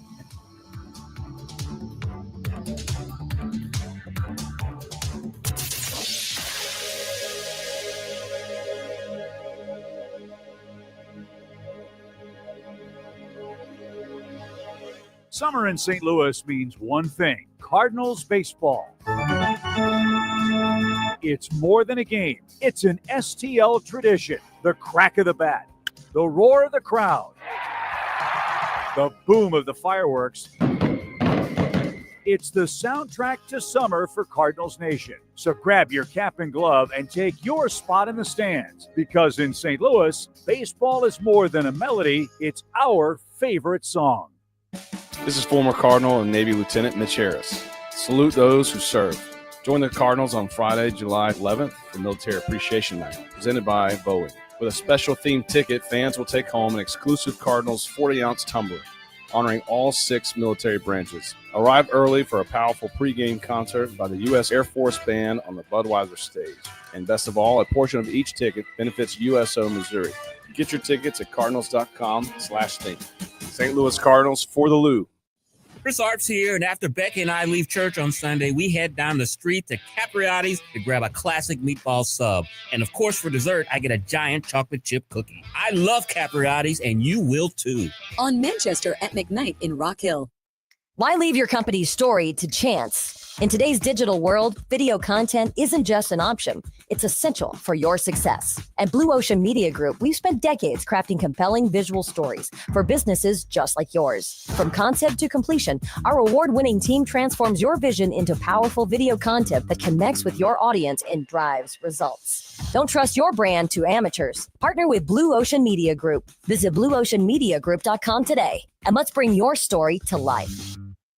Here's my problem. Completely agree with your sentiments. He talks about we're divided. Well, yeah, we are. And we need to wake up as a country and realize what's going on. 101.9 and 94.1. Number one for conservative talk. News Talk STL. KLGY HD3 Clayton, K270BW Belfast, KNBS Bowling Green. This is News Talk STL at 101.9, 94.1, and always streaming at newstalkstl.com. News this hour from townhall.com. I'm Rich Thomason.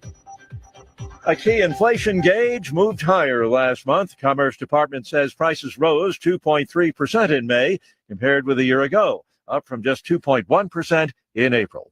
The White House applauding a Supreme Court ruling allowing states to bar Planned Parenthood from collecting Medicaid money for health services.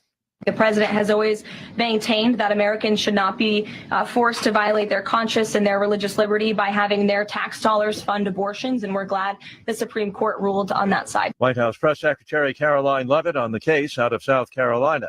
Today, the final day of the High Court's current term. The justices are set to release a half dozen rulings, including one regarding President Trump's attempt to deny birthright citizenship to the U.S.-born children of illegal aliens. The president says the U.S. has signed a trade deal with China, and Mr. Trump says another key trading partner may soon fall in line. We're having some great deals. We have one coming up, maybe with India, very big one, where we're going to open up India. In the China deal, we're starting to open up China, things that never really could have happened, and the relationship with every country has been very good. The U.S. attack on Iran's nuclear weapons program, Senate Armed Services Committee Chair Tom Cotton says it got the job done. You have seen several experts in the last couple of days who I think it's fair to say are not Donald Trump partisans. Use words like effectively destroyed, catastrophic damage, setback for years. While Democrats continue insisting the setback to Iran's nuclear program will be very short-lived. Watching Wall Street this morning, stock futures pointing to a higher open. The Dow futures up 137 points. More on these stories at townhall.com. If you're living with pain, see how Relief Factor can help. My back got injured very bad. I was off work for about a year. I heard about Relief Factor from my wife. I took it every day, 3 times a day for 3 weeks. Look at her and I said, the pain is gone. And she said, I'm glad it helped. I said, no, you don't understand. It's gone. Fight pain naturally with Relief Factor. Go to relieffactor.com and get your 3-week quick start today. Only $19.95. 1, 2, 3, 4. Third day. The original members reunited for the 30th anniversary tour, playing all the hits. A miracle. With special guest Zach Williams. Tickets available now at awakeningfoundation.com. Third day, the 30th anniversary tour. You just call my name. An Awakening Foundation event. From the Michael's Flooring Outlet Weather Center. Great news. The temperatures are coming down a little bit. Highs today only reaching about 91 degrees. Still humid out there, so it'll feel like the upper 90s when you step out. Watch the afternoon and early evening as some scattered showers and thunderstorms are possible, especially if you are south of the I-70 corridor. This weekend also bringing chances for scattered showers and storms. The humidity stays until early next week. That's your first alert forecast. I'm meteorologist Leah Hill. This hour of News Talk STL brought to you by Chris Cooper and Serenity Wealth Management. Discover little-known strategies that could be the difference between choosing the care you deserve or having someone else decide it for you. Get a free copy of Chris's book at serenityltc.com. Hungry for the best steak you'll ever have? Head to the heart of Moscow Mills and discover Harry J's, a local landmark and family-owned steakhouse, serving up excellence since '98. From mouth-watering appetizers to decadent desserts, Harry J's has something for everyone. Enjoy our extensive bar selection while soaking in our friendly family atmosphere. Whether dine-in or carry-out, your meal is prepared to perfection. Make the drive to 300 Main Street and treat yourself to a taste of Moscow Mills' finest. Harry J's, more than a steakhouse. We're a tradition. Military history buffs and collectors, attention. Looking for authentic military collectibles? Look no further than Alamo Military Collectibles, your one-stop shop for genuine military artifacts, firearms to uniforms, medals to memorabilia, pistols, rifles, bayonets, insignia, patches, helmets, field gear, and more. Both American and foreign pieces. We offer cash or consignment for your items. Alamo Military Collectibles. Visit us online at alamomilitary.com or call 314-638-6505 today. Mike Ferguson. Are you pretending to be crazy? Gabe Pfeiffer. There's something serious I have to tell you about the future. Get up, St. Louis. Will you guys knock it off? Mike Ferguson in the morning on News Talk STL. Get up, this is your cousin.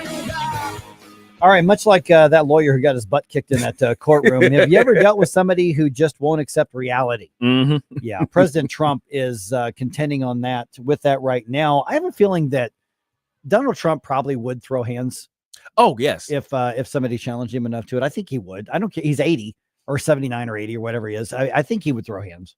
Yes, but he regards himself as a young, vibrant man. So he's young, gonna, vibrant man. Yeah, That's yeah. right. All right. JB Pritzker says, you know what? There's still more damage I can do to Illinois, and I'm ready to run again and inflict it. He's not going to run, but, you know.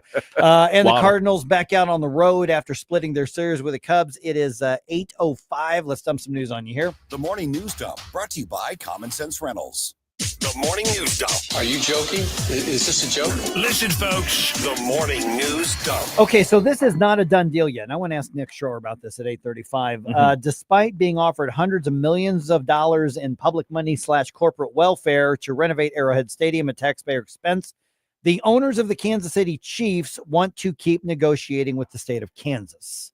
This is really, really arrogant on their part. And really, it just shows how stupid the result of that last special session was. Yeah, I mean the legislature got played. That's the rub. That's the clear and present reality of what just happened. And the thing is, it could have easily been avoided. Oh yeah, everybody warned them about it. Everybody on the right, the Freedom Caucus, everybody said this is a bad deal. This is going to end badly. All of the various think tanks on the right were saying this makes no economic sense, and of course, it doesn't make any political sense either. You're right. And they didn't even go to the Chiefs and the Royals and say, okay, if we do this, you have to commit to. You must commit. Right. And they didn't do that. And now, just as Patrick Tuohy predicted from the Show Me Institute, they are taking the package that they demanded from the Missouri government, and they have now taken it back to Kansas and went, not only do we want an extension, but here's what you're competing with. And so we are getting used. Missouri lawmakers who voted for this got played. Absolutely. And it was obvious that they got played.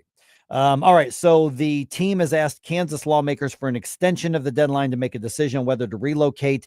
The Kansas lawmakers said they are going to grant that extension, but the meeting to actually do that is going to be on July 7th.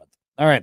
Let's see here. Let's talk about some national, international stuff. Thinking about not throwing hands, but how about throwing bombs?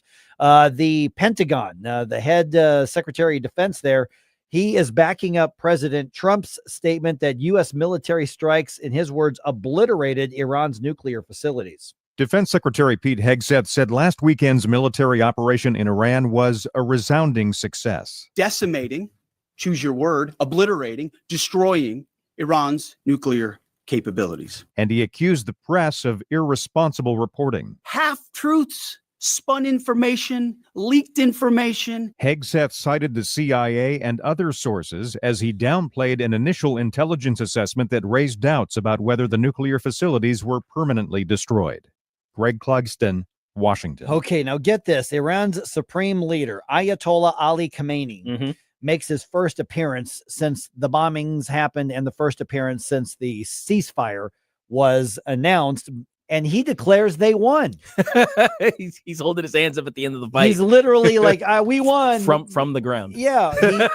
He declared victory over Israel, saying the Israeli government almost collapsed and was crushed under the blows of the Islamic Republic. The Israeli government almost collapsed. Almost collapsed. That's the claim. Okay. Oh, my goodness. All right. So he also addressed the U.S. strikes on their nuclear facilities. And here he is speaking. Obviously, this is through a translator. They attacked our nuclear facilities, a matter that is independently worth pursuing for prosecution in international courts, but they failed to do anything significant. Okay, now that to me, that's the best damage assessment right there. Because whatever he's saying, the opposite is true. You know what I mean? It's like if he's saying we won, the Israeli government almost collapsed, we struck a blow for Allah. And then he also says nothing happened to our nuclear facilities. That means they're gone. Yeah, they're destroyed. He's the drunk guy in the bar who just got clocked and is swinging wildly at the other direction from the guy he was fighting. at the third man that he sees. You're right. That one over there. Oh my goodness. All right. So now, obviously, next week, U.S. officials are going to be meeting with some Iranian officials because Iran says, well, let's have a deal. Let's talk now. Senator Ted Cruz was asked about that. He was on Fox's Hannity, and he's not really wild about making a deal. Let's cut a deal. Let's let Iran sell oils. Let's lift all the sanction. Let's make this a victory for the Ayatollah. Understand this, Ayatollah still hates America. He chants death to America, and he's been trying to murder Donald Trump. Okay, so that's why I think President Trump in his statements has been pretty spot on. I don't care if we get a deal. There's nothing Iran has to offer on this, especially saying let's go talk. And they're talking stuff, saying we actually just won this. And he's promising, by the way, he's promising retaliatory hits against the West, against the United States. Right, that's right. So what leverage are you going to bring? He's promising to sue us. Yeah, go ahead.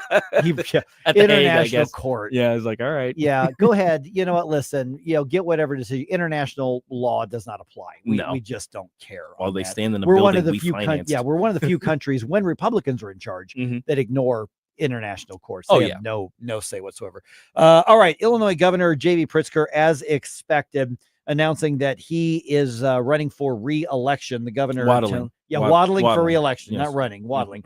The governor telling supporters at a rally in Chicago that he's going to fight for his values, which, by the way, I completely believe that. I believe it too. And he says he's always stood for those values. Here's what he had to say. Of all the unbecoming qualities that Americans hate in their politicians, they hate cowardice the most.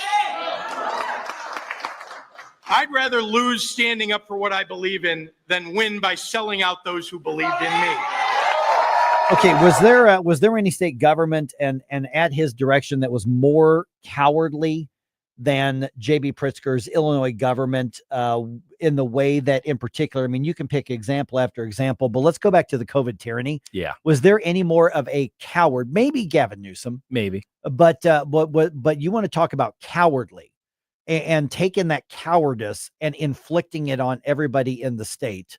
J.B. Pritzker is not just somebody with whom I disagree. It's like Sam Page. He's a really terrible human being. He's a bad person. Yeah, really is.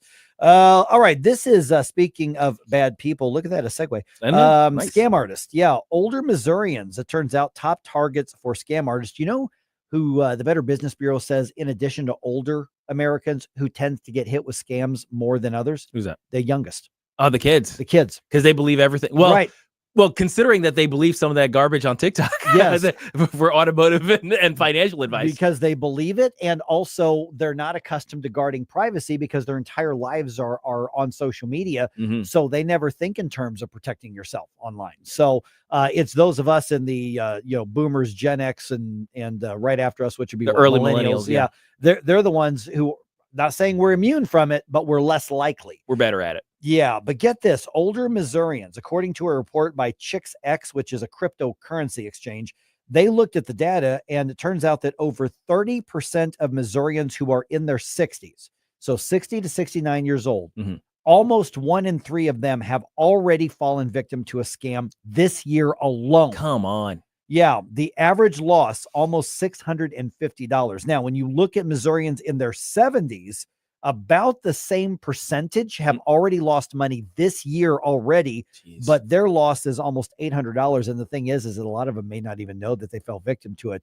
They just thought that they had to pay off that thing that they forgot about or didn't know about from the government. Yeah. Or from the bill collector, or whatever it is. And you think things would have gotten better now that, I mean, everybody's got caller ID. If you got a cell phone, and most people still have cell phones. I mean, there are very few people have landlines anymore, let alone landlines without caller ID. Right.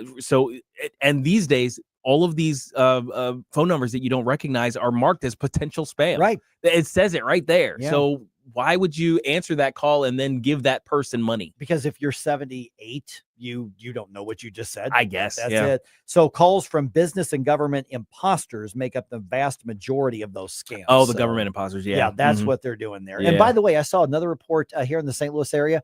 Apparently there are people going door to door posing as Ameren employees, saying your bill's not paid. You pay me right now or we're going to shut it off. Oh, geez. Don't do that. They never, ever, ever do that. They may have the vest and even they don't do. Ameren does not collect at the door. Just to let you know. So apparently that's happening. All right. The Cardinals split their series with the Cubs, each team winning 2 games. Now that's after the Cubs shut out the Birds for the second time in a row. Thursday's final score at Busch was 3-0. Turns out that you don't win baseball games when you don't score runs. Go figure. So those 2 losses pushed the Cardinals back down to 3rd place in the division. They are on the road starting a series with the Guardians today. The Guardians, formerly known as the Indians, That game is in Cleveland. It is a mid-afternoon game. Miles Michaelis gets the start for this one. Game time 3:10. That broadcast is on FanDuel. I see your indifference. Stop it right now before you blow us all away. It's Friday. Get up, can't you hear the alarm? Get up. From home improvement to replacement, do-it-yourself electrical projects can be shocking. That's where Grasser Electric can help. They've been lighting up St. Louis for years. From ceiling fans and dimmer switches to repair or replacing your electric. No job is too big or too small for your home or business. Grasser Electric will even install emergency backup generators. So call Grasser Electric today before the sparks start to fly. 636-441-5200 or go to grasserelectric.com. Hey folks, Jamie Allman here. Exciting things are happening at the Hideout in High Ridge. Famous for the Sunset Patio, 4 big screen TVs, live music and events, and of course, the wings. The Hideout now has a brand new menu featuring handcrafted burgers and new items like their signature sunset dip and Dave's Chili. And now a second location, the Hideout at Sugar Creek Golf Course in High Ridge, featuring great event space. You can stop by for lunch or dinner. The new 2025 Hideout and the new Hideout at Sugar Creek Golf Course. We'll see you there. It's JC's Wayback Machine. 3 big hours of great tunes from the 90s, 80s, and 70s. Plus bits and pieces that'll take you back to the best years of your past. Album cuts, forgotten songs, and lots of little treasures. Or a hole in your head or a whole new head. JC Corcoran, he's back. All brought to you by the Weber Automotive Group. It's JC's Wayback Machine. Every Saturday night, 6 to 9. On News Talk STL. Life's too busy for home maintenance hassles.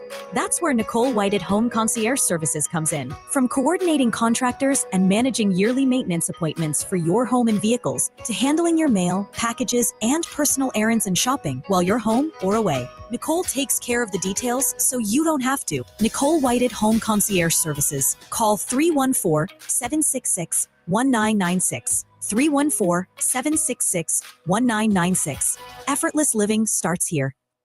Dude, this house is perfect. Crumbs everywhere, sticky counters. I've already texted the colonies. Sweet, I'll bring my 500 cousins. This'll be the biggest ant rager of the summer. Let's party! Wait, oh, what's that sound? Oh, no, it's those trucks with the green wheels. Party's over, man. Party's over. This is Derek, the owner of All Solutions Pest Control. We'd love to help you out. Give us a call today for a free estimate at 636-486-7888. If a pest-free home is your goal, call All Solutions Pest Control. This is 1019 and 94.1. I have to tell you, if this is how they're going to behave, I'm rethinking my position. News Talk STL. The 80s. Excellent. Never been a decade like it. Never will be. It's Flashback Friday.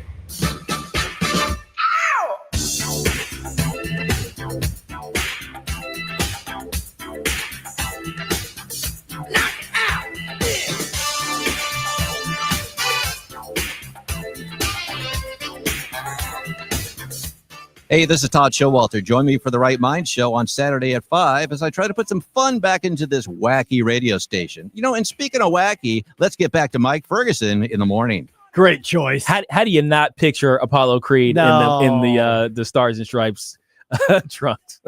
That's a great, whoever sent that in, that's a great choice. Man. 80s Flashback Friday right there. Awesome choice there. All right. Did another door just open for the pro-life movement to save more lives? Here's hoping. And don't forget, our weekends continue the great discussions. Todd and Joey hang out with Lieutenant Governor David Wasinger this weekend, Saturday afternoon at 5 and Sunday afternoon at 2 on the Right Mind Show. That's right. Okay, so it is 8:19 right now. Supreme Court ruling. By the way, there's going to be like 5 or 6 rulings handed down today by the U.S. Supreme Court, probably within the next, I don't know, hour and a half, something like that. So those are going to be handed down, including the question over the birthright citizenship issue. Yeah. That's expected to be handed down. I don't know what they're going to rule, but that ruling is expected to happen today. So keep an eye on your news. Very interested in seeing that. Yeah. And obviously NewsTalkSTL.com and our app and everything that we can offer you there. Okay. So the U.S. Supreme Court issued or handed down a ruling yesterday saying that states can defund Planned Parenthood and other abortionists. So they didn't say they have to. They didn't make a ruling on any funding. Right. The Alliance Defending Freedom, they were among those involved in this lawsuit. So they reacted by posting a short video. I do not know the name of their spokesperson here, but this is directly from the Alliance Defending Freedom. Today, we're celebrating a major victory. The U.S. Supreme Court just ruled in favor of South Carolina, freeing states to redirect taxpayer dollars away from abortion businesses like Planned Parenthood. States are no longer forced to fund big abortion. Planned Parenthood's primary business is abortion, performing over 400,000 abortions in just 1 year.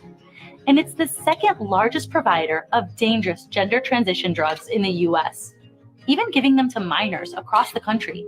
Planned Parenthood is a multi-billion-dollar activist organization with a track record of putting radical abortion and gender identity politics over people. Planned Parenthood doesn't need American taxpayer dollars. South Carolina has given us the roadmap.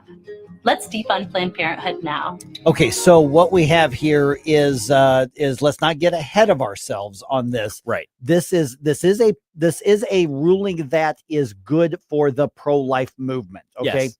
It's in our favor. It is absolutely in our favor. It does not in and of itself solve any problems, short-term or long-term. I caught up with Steve Rupp from Missouri Right to Life, president of Missouri Right to Life, and asked him about this shortly after the ruling was handed down. And here's what Steve had to say. Did the Supreme Court get it right? Yes, absolutely. Absolutely. None of our money, our taxpayer money and Medicaid is our money. That's our money. None of our money should have anything to do with abortion. Should not be paying for abortions, should not be paying for abortion facilities. And that's exactly what has been happening. And this Supreme Court ruling says that the states have the right now to defund abortion clinics. And now, which is a great thing, because they're saying, well, this is going to prevent women from getting cancer screenings and all this other stuff. Baloney. There are hundreds and thousands actually across the country of clinics that are publicly funded clinics where you can get health care, and all across Missouri as well. So that's a red herring. They are about abortion, and that's what why they're mad, is because this is going to limit their ability to be able to perform abortions. Well, that leads to my follow-up question then, is what does this mean maybe long-term in our effort to save lives? I mean, what does this mean for the pro-life movement in general? For the pro-life movement in the United States of America, this is fantastic. It gives the states the ability to defund abortion facilities. Now, in Missouri, because of Amendment 3, which is right now in our state constitution, we cannot defund Planned Parenthood because that would restrict their ability to perform abortions. So we have got to replace Amendment 3 in order for us to be able to take advantage of defunding Planned Parenthood through the Supreme Court ruling. And that is what that ballot initiative is going to accomplish if voters pass it next year, correct? Yes. Well, when we pass this right now, they're saying, well, you can't defund Planned Parenthood because that would be a restriction on abortion, and you can't. There's no restrictions right now. There's zero restrictions. You can't do anything to restrict abortion in the state of Missouri because of Amendment 3. And so we're slowly trying to challenge it, literally law by law. But in the meantime, Amendment 3 is in our state constitution. Now, it's on hold right now because of the Missouri Supreme Court ruling that some of these healthcare issues have to be taken a look at. It's a temporary hold, but it could be potentially permanent. But in the meantime, we've got to work our rear ends off to be able to pass 73 so that we can get back to the ability to be able to defund Planned Parenthood here on a local basis in our state. Okay, so really what we've got here is the ruling that opens the door, because what was at stake, and we've seen these lawsuits in Missouri, we've seen it as Medicaid, Medicare, and Planned Parenthood and other abortionists arguing because this is a government program, we provide some health-ish services, and in addition to that, they provide the killing services, that you must pay us. You cannot discriminate against us because we offer abortions. And what the ruling says is no, states have the purview to make that decision on their own. The Supreme Court did not rule that Planned Parenthood cannot get the funding. Right. They just ruled that states have the right to make that decision. It's very interestingly enough, the kind of construction here is very similar to what happened when Roe v. Wade fell. The Dobbs decision, the Dobbs decision, which overturned Roe v. Wade. Basically, that it cleared at the federal level state action. Right. But now you have to take the state action. And that's kind of the situation we find ourselves in right now. Is that okay? Well, there are no federal impediments now to removing Social Security or what do you call it? Medicaid funding, Medicare funding, Medicaid basically from Planned Parenthood. But now there's still the fact that Missouri's own law is an impediment to us to get that, and we have to clear it away. We have to clear that and that's what Amendment 3 out. Yeah, and that's what Steve was talking about. Is we've told you that there's already an agreed upon plan to put this on the ballot, basically completely repeal Amendment 3 and replace it with something else. Now, again, there's going to be some pro-life activist out there who says this isn't good enough. Our laws before completely, which is true that it's not as stringent, right? But listen, the lawmakers and the advocacy groups have done the public polling. They've done the real stuff, not the push polls. Right. They have found how far we can go to protect life and still get past. They found the political sweet spot for this particular issue in Missouri. As far as we can possibly go. But we have to pass that. Is it perfect? No. Nobody is going to argue that it is. Nobody. But is it something has to be? Now, keep in mind, we're talking a year and a half down the road. We're talking nearly a year and a half down the road. We're talking August or November of 2026. Right. Is when we're going to be voting on this. And so that's the political side of it. And tens of millions of dollars are going to be spent on this. Oh, yeah. Considering how much money they spent on getting Amendment 3 passed, protecting Amendment 3 is going to be an even bigger deal to them. Absolutely. So I imagine, if not 1.5 times, twice as much money as what they spent on Amendment 3 is coming into this state to defend Amendment 3. My guess is you're absolutely right about that. And so that's part of this. But what we cannot do is wait to say, well, let's win this election next year. In the meantime, lives are at risk. Lives are being lost. We know that that's happening, which is why you also have to step out of the politics side of it. Because I know there's so many people who mean so well and are dedicated in our pro-life views, but we think it begins and ends in politics, and it's not. Right. That's why you've got birthright. That's why you've got reach as well. I know that Thrive is trying to rebuild. I don't know if they're going to be able to do it or not, but we know Reach is delivering phenomenal services. Right now. Right. Literally as we speak, probably literally as we speak right now. Their doors are open. So we need to make sure that in addition to making sure we're trying to convince people to vote the right way in a year and a half, that right now we are providing the resources and the care and the compassion to the girls and the women who are making the decision on whether or not to take a life. Right. Because like you said, it's a year and a half. How many lives can you save in a year and a half? These women are going to have the potential. They have the opportunity to end the lives of their children in this year and a half. Right. It's like those lives matter. Yes. They have to be saved. And the lives of the women have to be helped. They have to be supported in order for them to understand or to feel that they can bring these children into the world. Because part of the thing, and they've done these types of research too, the reason women choose to end their pregnancies very often is simply a lack of support. They just feel a lack of support.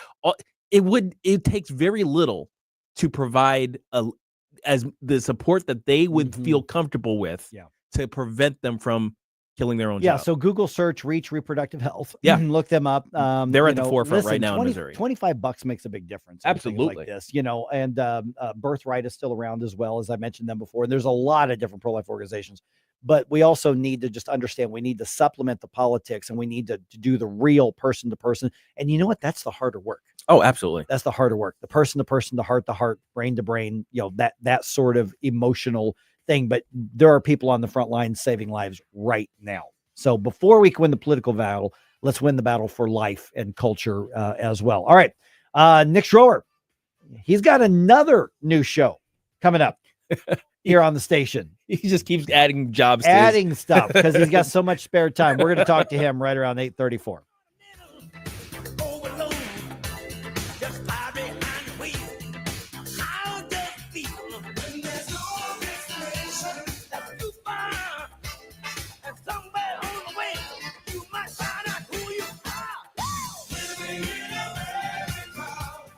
Mike Ferguson in the morning. The strong protecting the weak and the good defeating evil. On News Talk STL.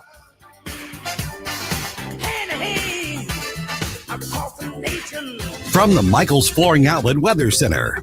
Great news. The temperatures are coming down a little bit. Highs today only reaching about 91 degrees. Still humid out there, so it'll feel like the upper 90s when you step out.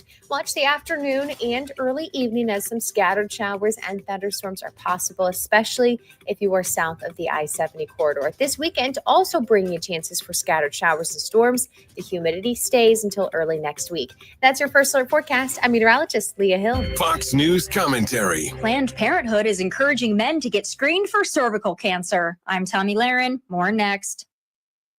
I'm alpine skier Michaela Schifrin. I've won the most World Cup ski races in history. But what does success mean to me? Success means discipline. It's teamwork. It's the drive and passion inside of us. And it's why Stifel is one of the fastest growing global wealth management firms in the country. If you're looking for success, surround yourself with the people who will get you there. If you're an advisor or investor, choose Stifel, where success meets success. Stifel Nicholas and Company Incorporated. Member SIPC and NYSE. Past performance is no indication of future results. Investing involves risk. Consult a financial advisor before making any investment decisions. Last couple years, Democrats have been asked to define woman, and they can't do it, mostly for emotional reasons, or so I thought. Come to find out, they actually might not really know what a woman is, and neither does Planned Parenthood, because they're encouraging men to get screened for cervical cancer. The Planned Parenthood branch of Southern New England is celebrating Men's Health Month by encouraging them to screen a body part they do not have for a cancer they cannot get. Of course, they are referring to trans men, which are actually women, and therefore have a cervix. Still, this whole charade is ridiculous, and their flyer promoting this screening features a topless woman with mastectomy scars, or as they hope you'll call it, a trans man. So this is not only delusional, it's also supremely insensitive to women who undergo a mastectomy because they have breast cancer, not because they think they are men. I am truly and utterly disgusted. I'm Tommy Laren, and you can watch my show, Tommy Laren is Fearless, at Outkick.com. Taste the difference that fresh local makes. Anthony's Produce supports our local farmers by bringing you the finest locally grown produce in town. From the juiciest peaches and melons to the sweetest corn and ripest tomatoes, we've got it all.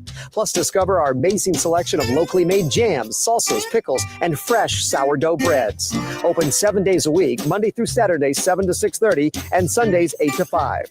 701 Jungerman Road in St. Peters, or visit anthonysproduce.com.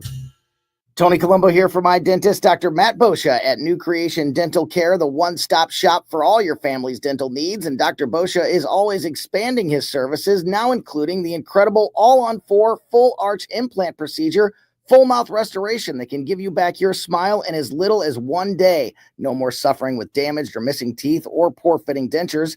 You can see some amazing smile makeovers, learn more about the all-on-4 procedure, and see everything Dr. Boscia can do right now at newcreationdentalcare.com. Transform your furry friend at Dapper Dog. Personalized grooming for dogs and cats of all breeds, featuring creative color treatments and luxurious spa services with quick turnaround and one-on-one care. Let your pup play all day in our Bark Park Monday through Friday. Need overnight boarding? We accept only 10 families at a time for truly personalized care. No extra charges for playtime, medication, or potty breaks, so your pet gets the attention they deserve. In St. Peters and in Troy, or at youdapperdog.com. That's youdapperdog.com. St. Charles County, get ready. Smoke 70 is now open in St. Peters. Grand opening specials that'll make you say, holy smoke. 420 pre-rolls for just $4.20. Eighths for only $20. Full ounces at an incredible $70. Mention News Talk STL and get one free pre-roll. 92 Spencer Road, St. Peters. Call 636-248-2792. Smoke 70. Once you see our prices, it's enough to say, holy smoke. Conservative talk for St. Louis. It's your patriotic right and duty. The government needs to step up and do its job. This is News Talk STL. It's well-balanced conversation. News, analysis, opinion. The 80s. Excellent. Never been a decade like it. Never will be. It's Flashback Friday.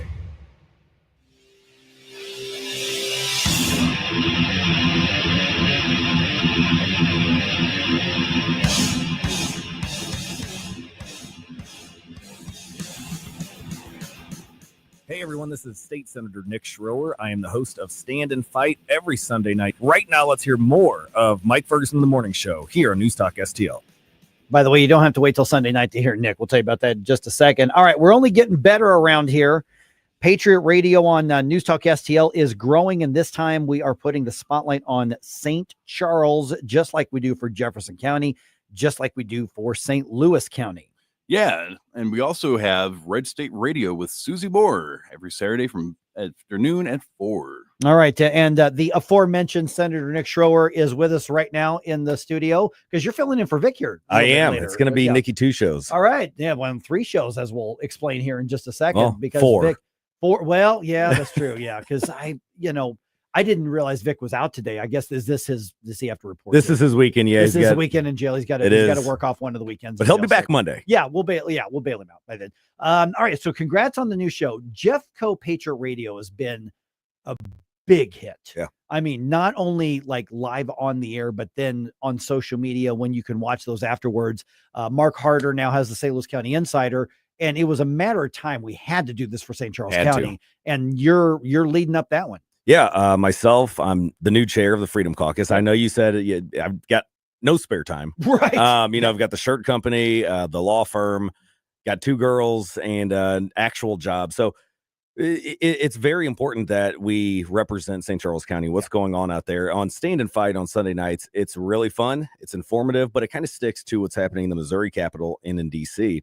And we're going to dig down deeper than that with St. Charles County Patriot or St. Charles Patriot Radio. We had Tom Shaw, who's going to be on, who you've got signs everywhere. He's like the godfather of St. Charles. And we've got the historian for Cottleville, one of the oldest cities, who's also our 51st sheriff, Scott Lewis, and Mark Sutherland, who I know has been in here time and time again. We're going to be talking about a bill that the governor signed yesterday. That's very important to him and our region, and it's co-hosted by our good friend, Freedom Caucus member Richard West. Yeah, who was in the House. Yeah, he's in the House. Yeah, he's actually my state rep, former mayor of New Melle, former police officer. So it's going back to the roots and getting the grassroots involved, bringing them on air. It's going to be a really fun show. Backing up Jeffco Patriot Radio, we're going to be Sundays at 1 p.m. Yeah, and if Mark Sutherland brings gifts, that's a very good thing. I told him he has to. Yes. He's got really good gifts. He's got great gifts. Just so you know, he works with whiskey and stuff like that. Just saying. All right. He makes some really good stuff that if you haven't had it yet, Stolock whiskey. It's really good. It's Gaelic. When you put the 2 words together, it means holy water. Yeah. No, that's what, like, if you hear Scotch, and Scott being of Scottish descent myself, Scotch, they literally refer to that as Scottish water. Yeah, over there. It brings people together like none other. Yes, and it's something that the bill that was signed by the governor includes a piece that we in Missouri are going to be able to tap into our Gaelic roots and start competing with Kentucky when it comes to the bourbon scene. Yeah. Okay. All right. So regarding the governor and the decisions in the state government here, we've been talking because now I don't know if you saw that Missouri Independent article. Oh, I saw it. Yeah. So the Chiefs and the Missouri Independent, obviously left of center, entity. Follow them on Blue Sky if you want. They're saying, which is completely predictable. We knew this was going to happen. Patrick Tuohy from the Show Me Institute, I've already said a couple times on the air today. Patrick Tuohy's been proven right. You and the remaining members of the Freedom Caucus have been proven right. About this. And that is the chief said, basically ordered the state government to give them a corporate welfare package. The majority of the government legislature did. And now they say, okay, I'm taking that across Kansas and we're going to keep negotiating. So essentially, the state legislature is doing the walk of shame right now. 100%. Or they should look at it that way politically on this. You voted against this. You were in the right side of this, or the correct side of this. And so, at some point, do lawmakers learn their lesson and say, just because they put an economic gun to your head doesn't mean you got to dig in and give them money. If they go, they go. I think the only way they're going to learn, politicians are going to learn their lesson, is if the people start speaking up and hounding them on social media, calling their offices, And look, if you're right 99% of the time and you fumbled here, you need to be held accountable. And just as if I screw up, I want people to hold me accountable. I tell my wife that all the time. Hey, let's communicate here to make sure I'm not continuing down a bad path. And it should be that same way as we're working for the people of Missouri. Look, this is a bad deal. And it's not just open to the Kansas City Royals, the Kansas City Chiefs. And the Kansas City Royals, by the way, are pulling the Stan Kroenke on us. They've obtained land in Overland Park. I Which is smell in Kansas, it is. It's on the Kansas side. And I think they're going to be leaving. I could be wrong, but these billionaires, they've gone radio silent. they have. Yeah. And, after the Pride night, they should. But I digress. The fact of the matter is we're giving billionaire bailout cuts to these sports teams, not only in Kansas side, but also on the St. Louis side as well. So all of these other franchises can tap into this is now law. It's been signed by the governor. All they have to do is petition the director of economic development to say, hey, we need a new stadium. Now, if they build it in St. Charles County, I'm still going to have this position that we shouldn't be using tax dollars in this way. We should be returning it to the people who are working their butts off and paying the king's rent and income taxes, property taxes, personal property taxes. We need tax reform now. Yeah, and we spoke with the Lieutenant Governor Jerome. Was that last week that he was on? I think Lieutenant Governor was. Yeah, he was on, and he was the first one who mentioned on the air. This is also a gift to the St. Louis Cardinals, and that was never in the headlines. So, are they definitely getting something, or does this just open the door so they can get to the trough? It opens the door where they don't need legislation. You're building the framework, so all they will have to do, instead of going to Jefferson City and petitioning the senators, the representatives for a certain bill package, the bill package has already been passed. So when we look at $80 million per team, you're only concentrating on two teams right now. You're not concentrating on the Cardinals, the Blues, the Battlehawks, the soccer team, whatever their name is, and anybody else who comes along. Pink uniforms. Not a fan of that. I don't know. Yeah. Okay. So the other part of this is the debacle that is the tax reform part of it that was supposedly part of this deal. We had, we talked to Dave Rowland from the Freedom Center, and he said there's no way this holds up to a court challenge. It's just blatantly unconstitutional. Now, even, the speaker is acknowledging that apparently the word around politics in Missouri is this thing ain't going to stand. This is so sloppily done. There's no way this is going to stand.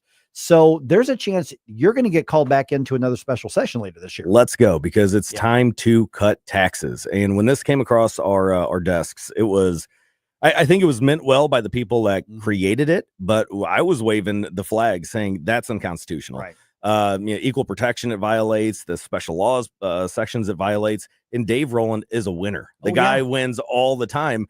And sometimes he appeases the legislature by coming up there saying, yeah, you guys are on the right track. And other times he waves the flag just like I did, saying this is going to be challenged. It's going to be taken out. And guess what's going to continue going to the governor's desk and into our statute books is this funding mechanism for the billionaires. So I hope we get a comeback. I hope we scrap everything that we did and get serious about cutting taxes, not just for billionaires, but for the hardworking Missourians. And the corporate welfare thing, I mean, that's a done deal. I mean, that's you're not going to, but the tax relief part of it, which apparently that's what has to be addressed, what can get done. And now the leverage isn't quite there, because before that was what we were told is the deal was, well, we'll give you this if we get the corporate welfare part of this. And now the thing that we were supposedly, I live in St. Louis County. We're not included. Yeah, you're not even getting it. No, we're not getting it. So you could challenge and easily win by stripping it out, saying, oh, wait a second, equal protection violation here, special laws for certain districts. And there's no rational basis for treating St. Louis different than St. Charles County. Right. And so have your colleagues learn their lesson that this was screwed up so bad that they will insist on something real and beneficial if you get called back into a special session. Well, we need to do it right. We need to, and not just a tax freeze, not just a cut in growth. We need to go in the opposite direction. We need to start looking at all the funds that are drying up, the COVID funds that we don't have anymore. The state is getting serious now about tightening their belts and cutting spending. Great. But let's also cut taxes. Let's do it all and return the money back to the people. It's been a proven success that they know how to spend it better than we do. Without a doubt. All right. You are filling in for Vic right after the show today. I am. And I have so many guests I can't even remember. We've got Dr. Molly James, Jim Avery, Susie Moore, Richard West, Larry Connors, everybody. Fireworks before Independence Day. This is going to be a lot of fun. And then, of course, the St. Charles Patriot Radio, which starts this weekend. It does. Starts Sunday. And with the holiday, if you miss it this Sunday, I know it's going to be everywhere podcasts are found. It's going to re-air next weekend. We're working on a really big show for the second one. Nice. That is St. Charles Patriot Radio, airing 1 o'clock on Sunday. Stick around for Stand and Fight, 6 to 8 p.m. on Sunday as well. All right, Nick, pleasant surprise. I didn't realize you were going to be in the studio, so great to have you here, man. Thanks I'll be here until afternoon. Sounds good. God bless you all. I won't be gone. I'm leaving. All right, 314-912-1019. I love it when I hear the elected officials go, told you, now you need to hold us accountable on that. By the way, Nick was on the correct side of that. Yes. He fought that really terrible bill. So he was one of the good guys on it. I hope his colleagues learned their lesson, but we'll see. Yeah, now you know I'm such a big fanboy. Yeah.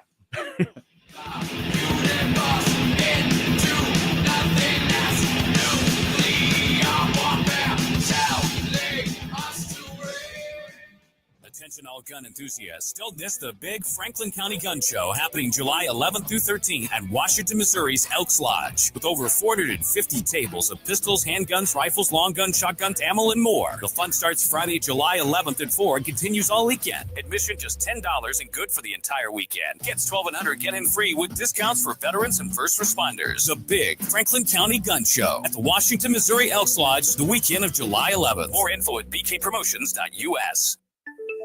The Herzog Tomorrow Foundation provides private school tuition scholarships through Missouri's new Most Scholars program to cover the cost of accessible, high-quality schooling. Hi, this is Myella Esser with the Herzog Tomorrow Foundation. Our private school tuition scholarships wouldn't be possible without the support of generous Missouri taxpayers. If you're a Missouri taxpayer interested in redirecting your tax dollars and sending them to Missouri students in need of a better education, please contact me at herzogmostscholars.org. Better education for students creates a better tomorrow for all. Learn how you can help provide a better education for Missouri students at herzogmostscholars.org. That's herzogmostscholars.org. Also, sign up for The Lion, an initiative of the Herzog Foundation that carries articles covering a wide range of issues facing American families and culture. herzogfoundation.com. That's herzogfoundation.com. On the next Larry Connors USA. Former Biden aide says, I don't know who ordered the president's auto pen signatures. I was left in the dark. Larry Connors USA. Now weeknights 6 until 8 on News Talk STL.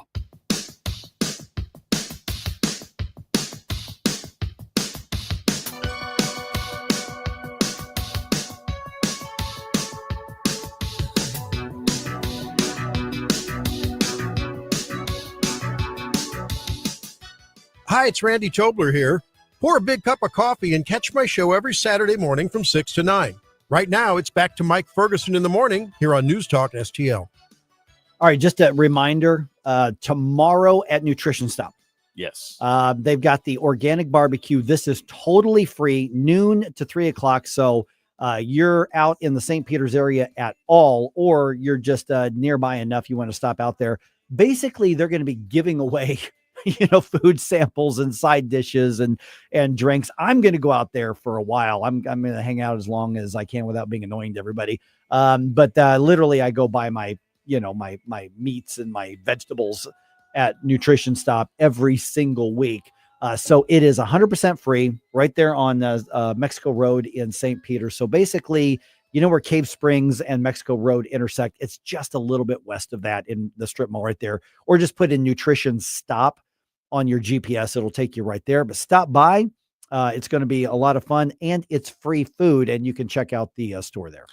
Yeah, no, the only thing better than free food is free food that's actually good for you. Yeah. And, everybody at the office comments, and I'm sure the streaming people can testify, but I mean, you look great. So if you want to look thanks, like Mike, you got to eat like Mike. Nutrition Stop. Well, it's been one of those things where I made a decision a while back. I got to get healthier, and then you learn a little more and you do something a little better, and you learn a little more and you do something better. And I can't tell you how important the food and nutrition is. And so the funny part is I eat it's simple, but it's delicious. It smells good. Yeah, because I make it all in. And so, this is where I get, actually, I was thinking I was going to wait till tomorrow just to go in and buy my stuff because I'm going to be there anyway. I'm like, but man, if there's like a good turnout, people may buy all the bison before I get there. They're going to buy all your secret They're stuff. going to buy my stuff. And so I need to make sure that I get there for that. Oh man. All right. So you kind of course, I actually did not know Nick was filling in for Vic. No, that was a pleasant surprise. Yeah. That's going to be a lot of fun out there for Nick to do that. And of course, with Susie and everybody else, there's going to be a lot of great convo that's happening on that. One of the things, let me comment just a little bit, because we just found out this week that St. Charles Patriot Radio was coming to the airwaves here, and that's going to debut this Sunday on this. I absolutely love that we're doing that on the station. We started with Jeffco Patriot Radio with Billy and Tim.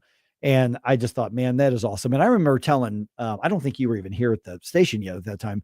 And I said, this is something I hope that grows, that we go hyper local, right into neighborhoods, right into communities. I mean, what happens in Jeffco affects St. Louis County and vice versa. And what happens in St. Charles affects St. Louis County. And, it affects, Warren County and Franklin. I mean, we're all interconnected anymore. But what's happening in media with the sort of, and you can talk TV, you can talk radio, you can talk whatever, newspapers, websites, they're all consolidating up into giant, monoliths, essentially, or duoliths or anything like they're all consolidating up. And then what happens is we, the people at our very personal level, get left behind.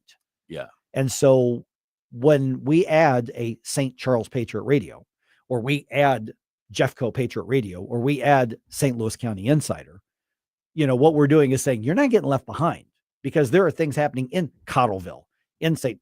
Charles City, in Wentzville, in, wherever that matters. And we're keeping an eye on it, and we're providing that platform. So, all right. So I think we need to say, all right, St. Louis City Republicans, I think we need St. Louis City Patriot Radio. Yeah, I bugged Jeff about that. Yeah. Because I would absolutely love to be involved in something like that if there's the availability. But yeah, just listening to you guys discuss it a little bit before the segment. I mean, it's always good to have good conservative radio, but this sounds like it's actually more so about the patriot, like getting the people that actually have a vested interest and care about the county, about the city, getting them together, giving them an outlet, because there really is not any other stations I can think of where they're playing things that are going on in your own community. Right.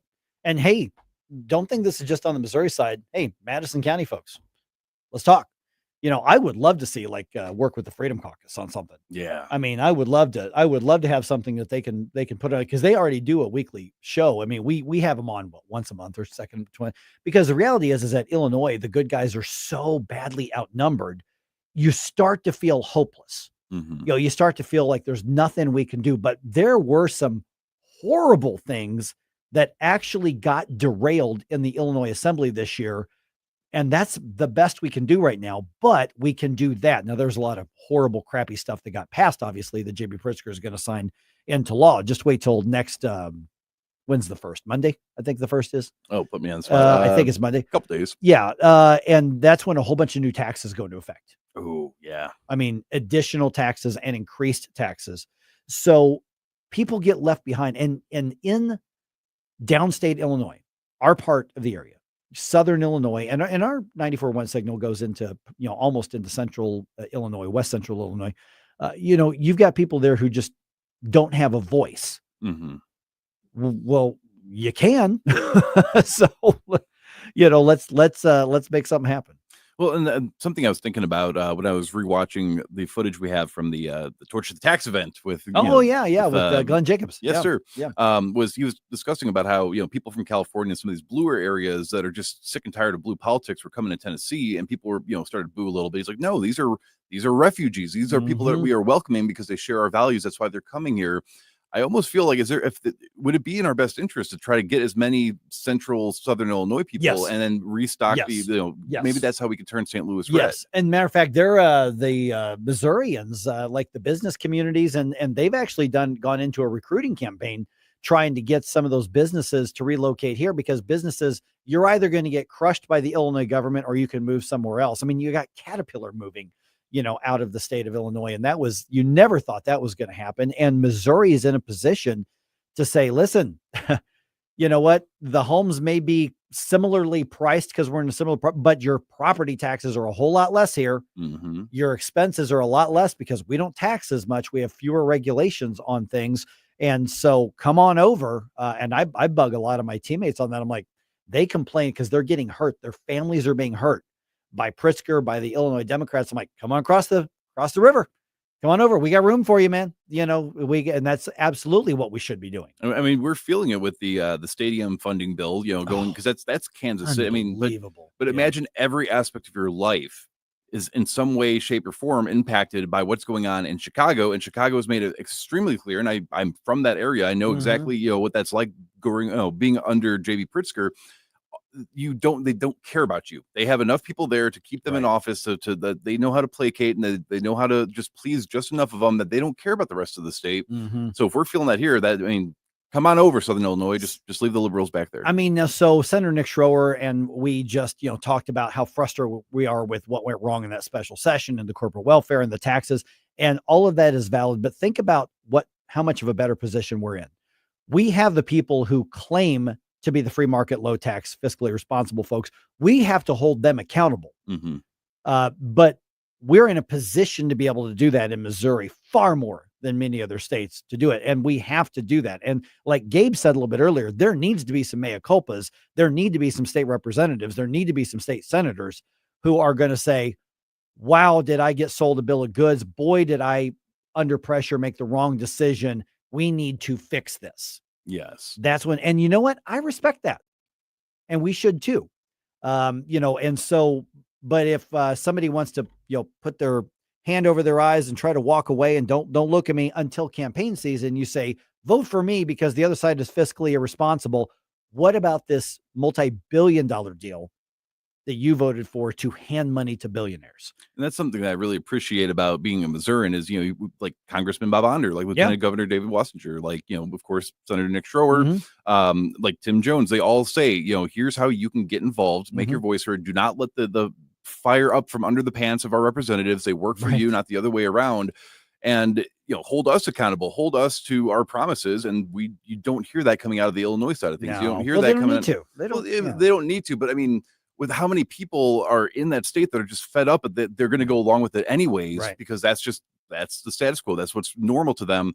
I think we could maybe potentially, hopefully set the example that we, the people, still have a voice and we can use that voice to power. And that's going to be how we get our way. All right. Of course, just ahead here, Vic Porcelli Show, guest hosted by the one and only Senator Nick Schroer right here on 101.9 94.1 News Talk STL. I'm serious. Come on out to Nutrition Stop tomorrow. I'm going to try to get there noon, 12:30, something like that, but I'll be around for, good hour and a half. So come on out, say hi, but free food and drinks from 12 noon to 3 o'clock tomorrow at Nutrition Stop.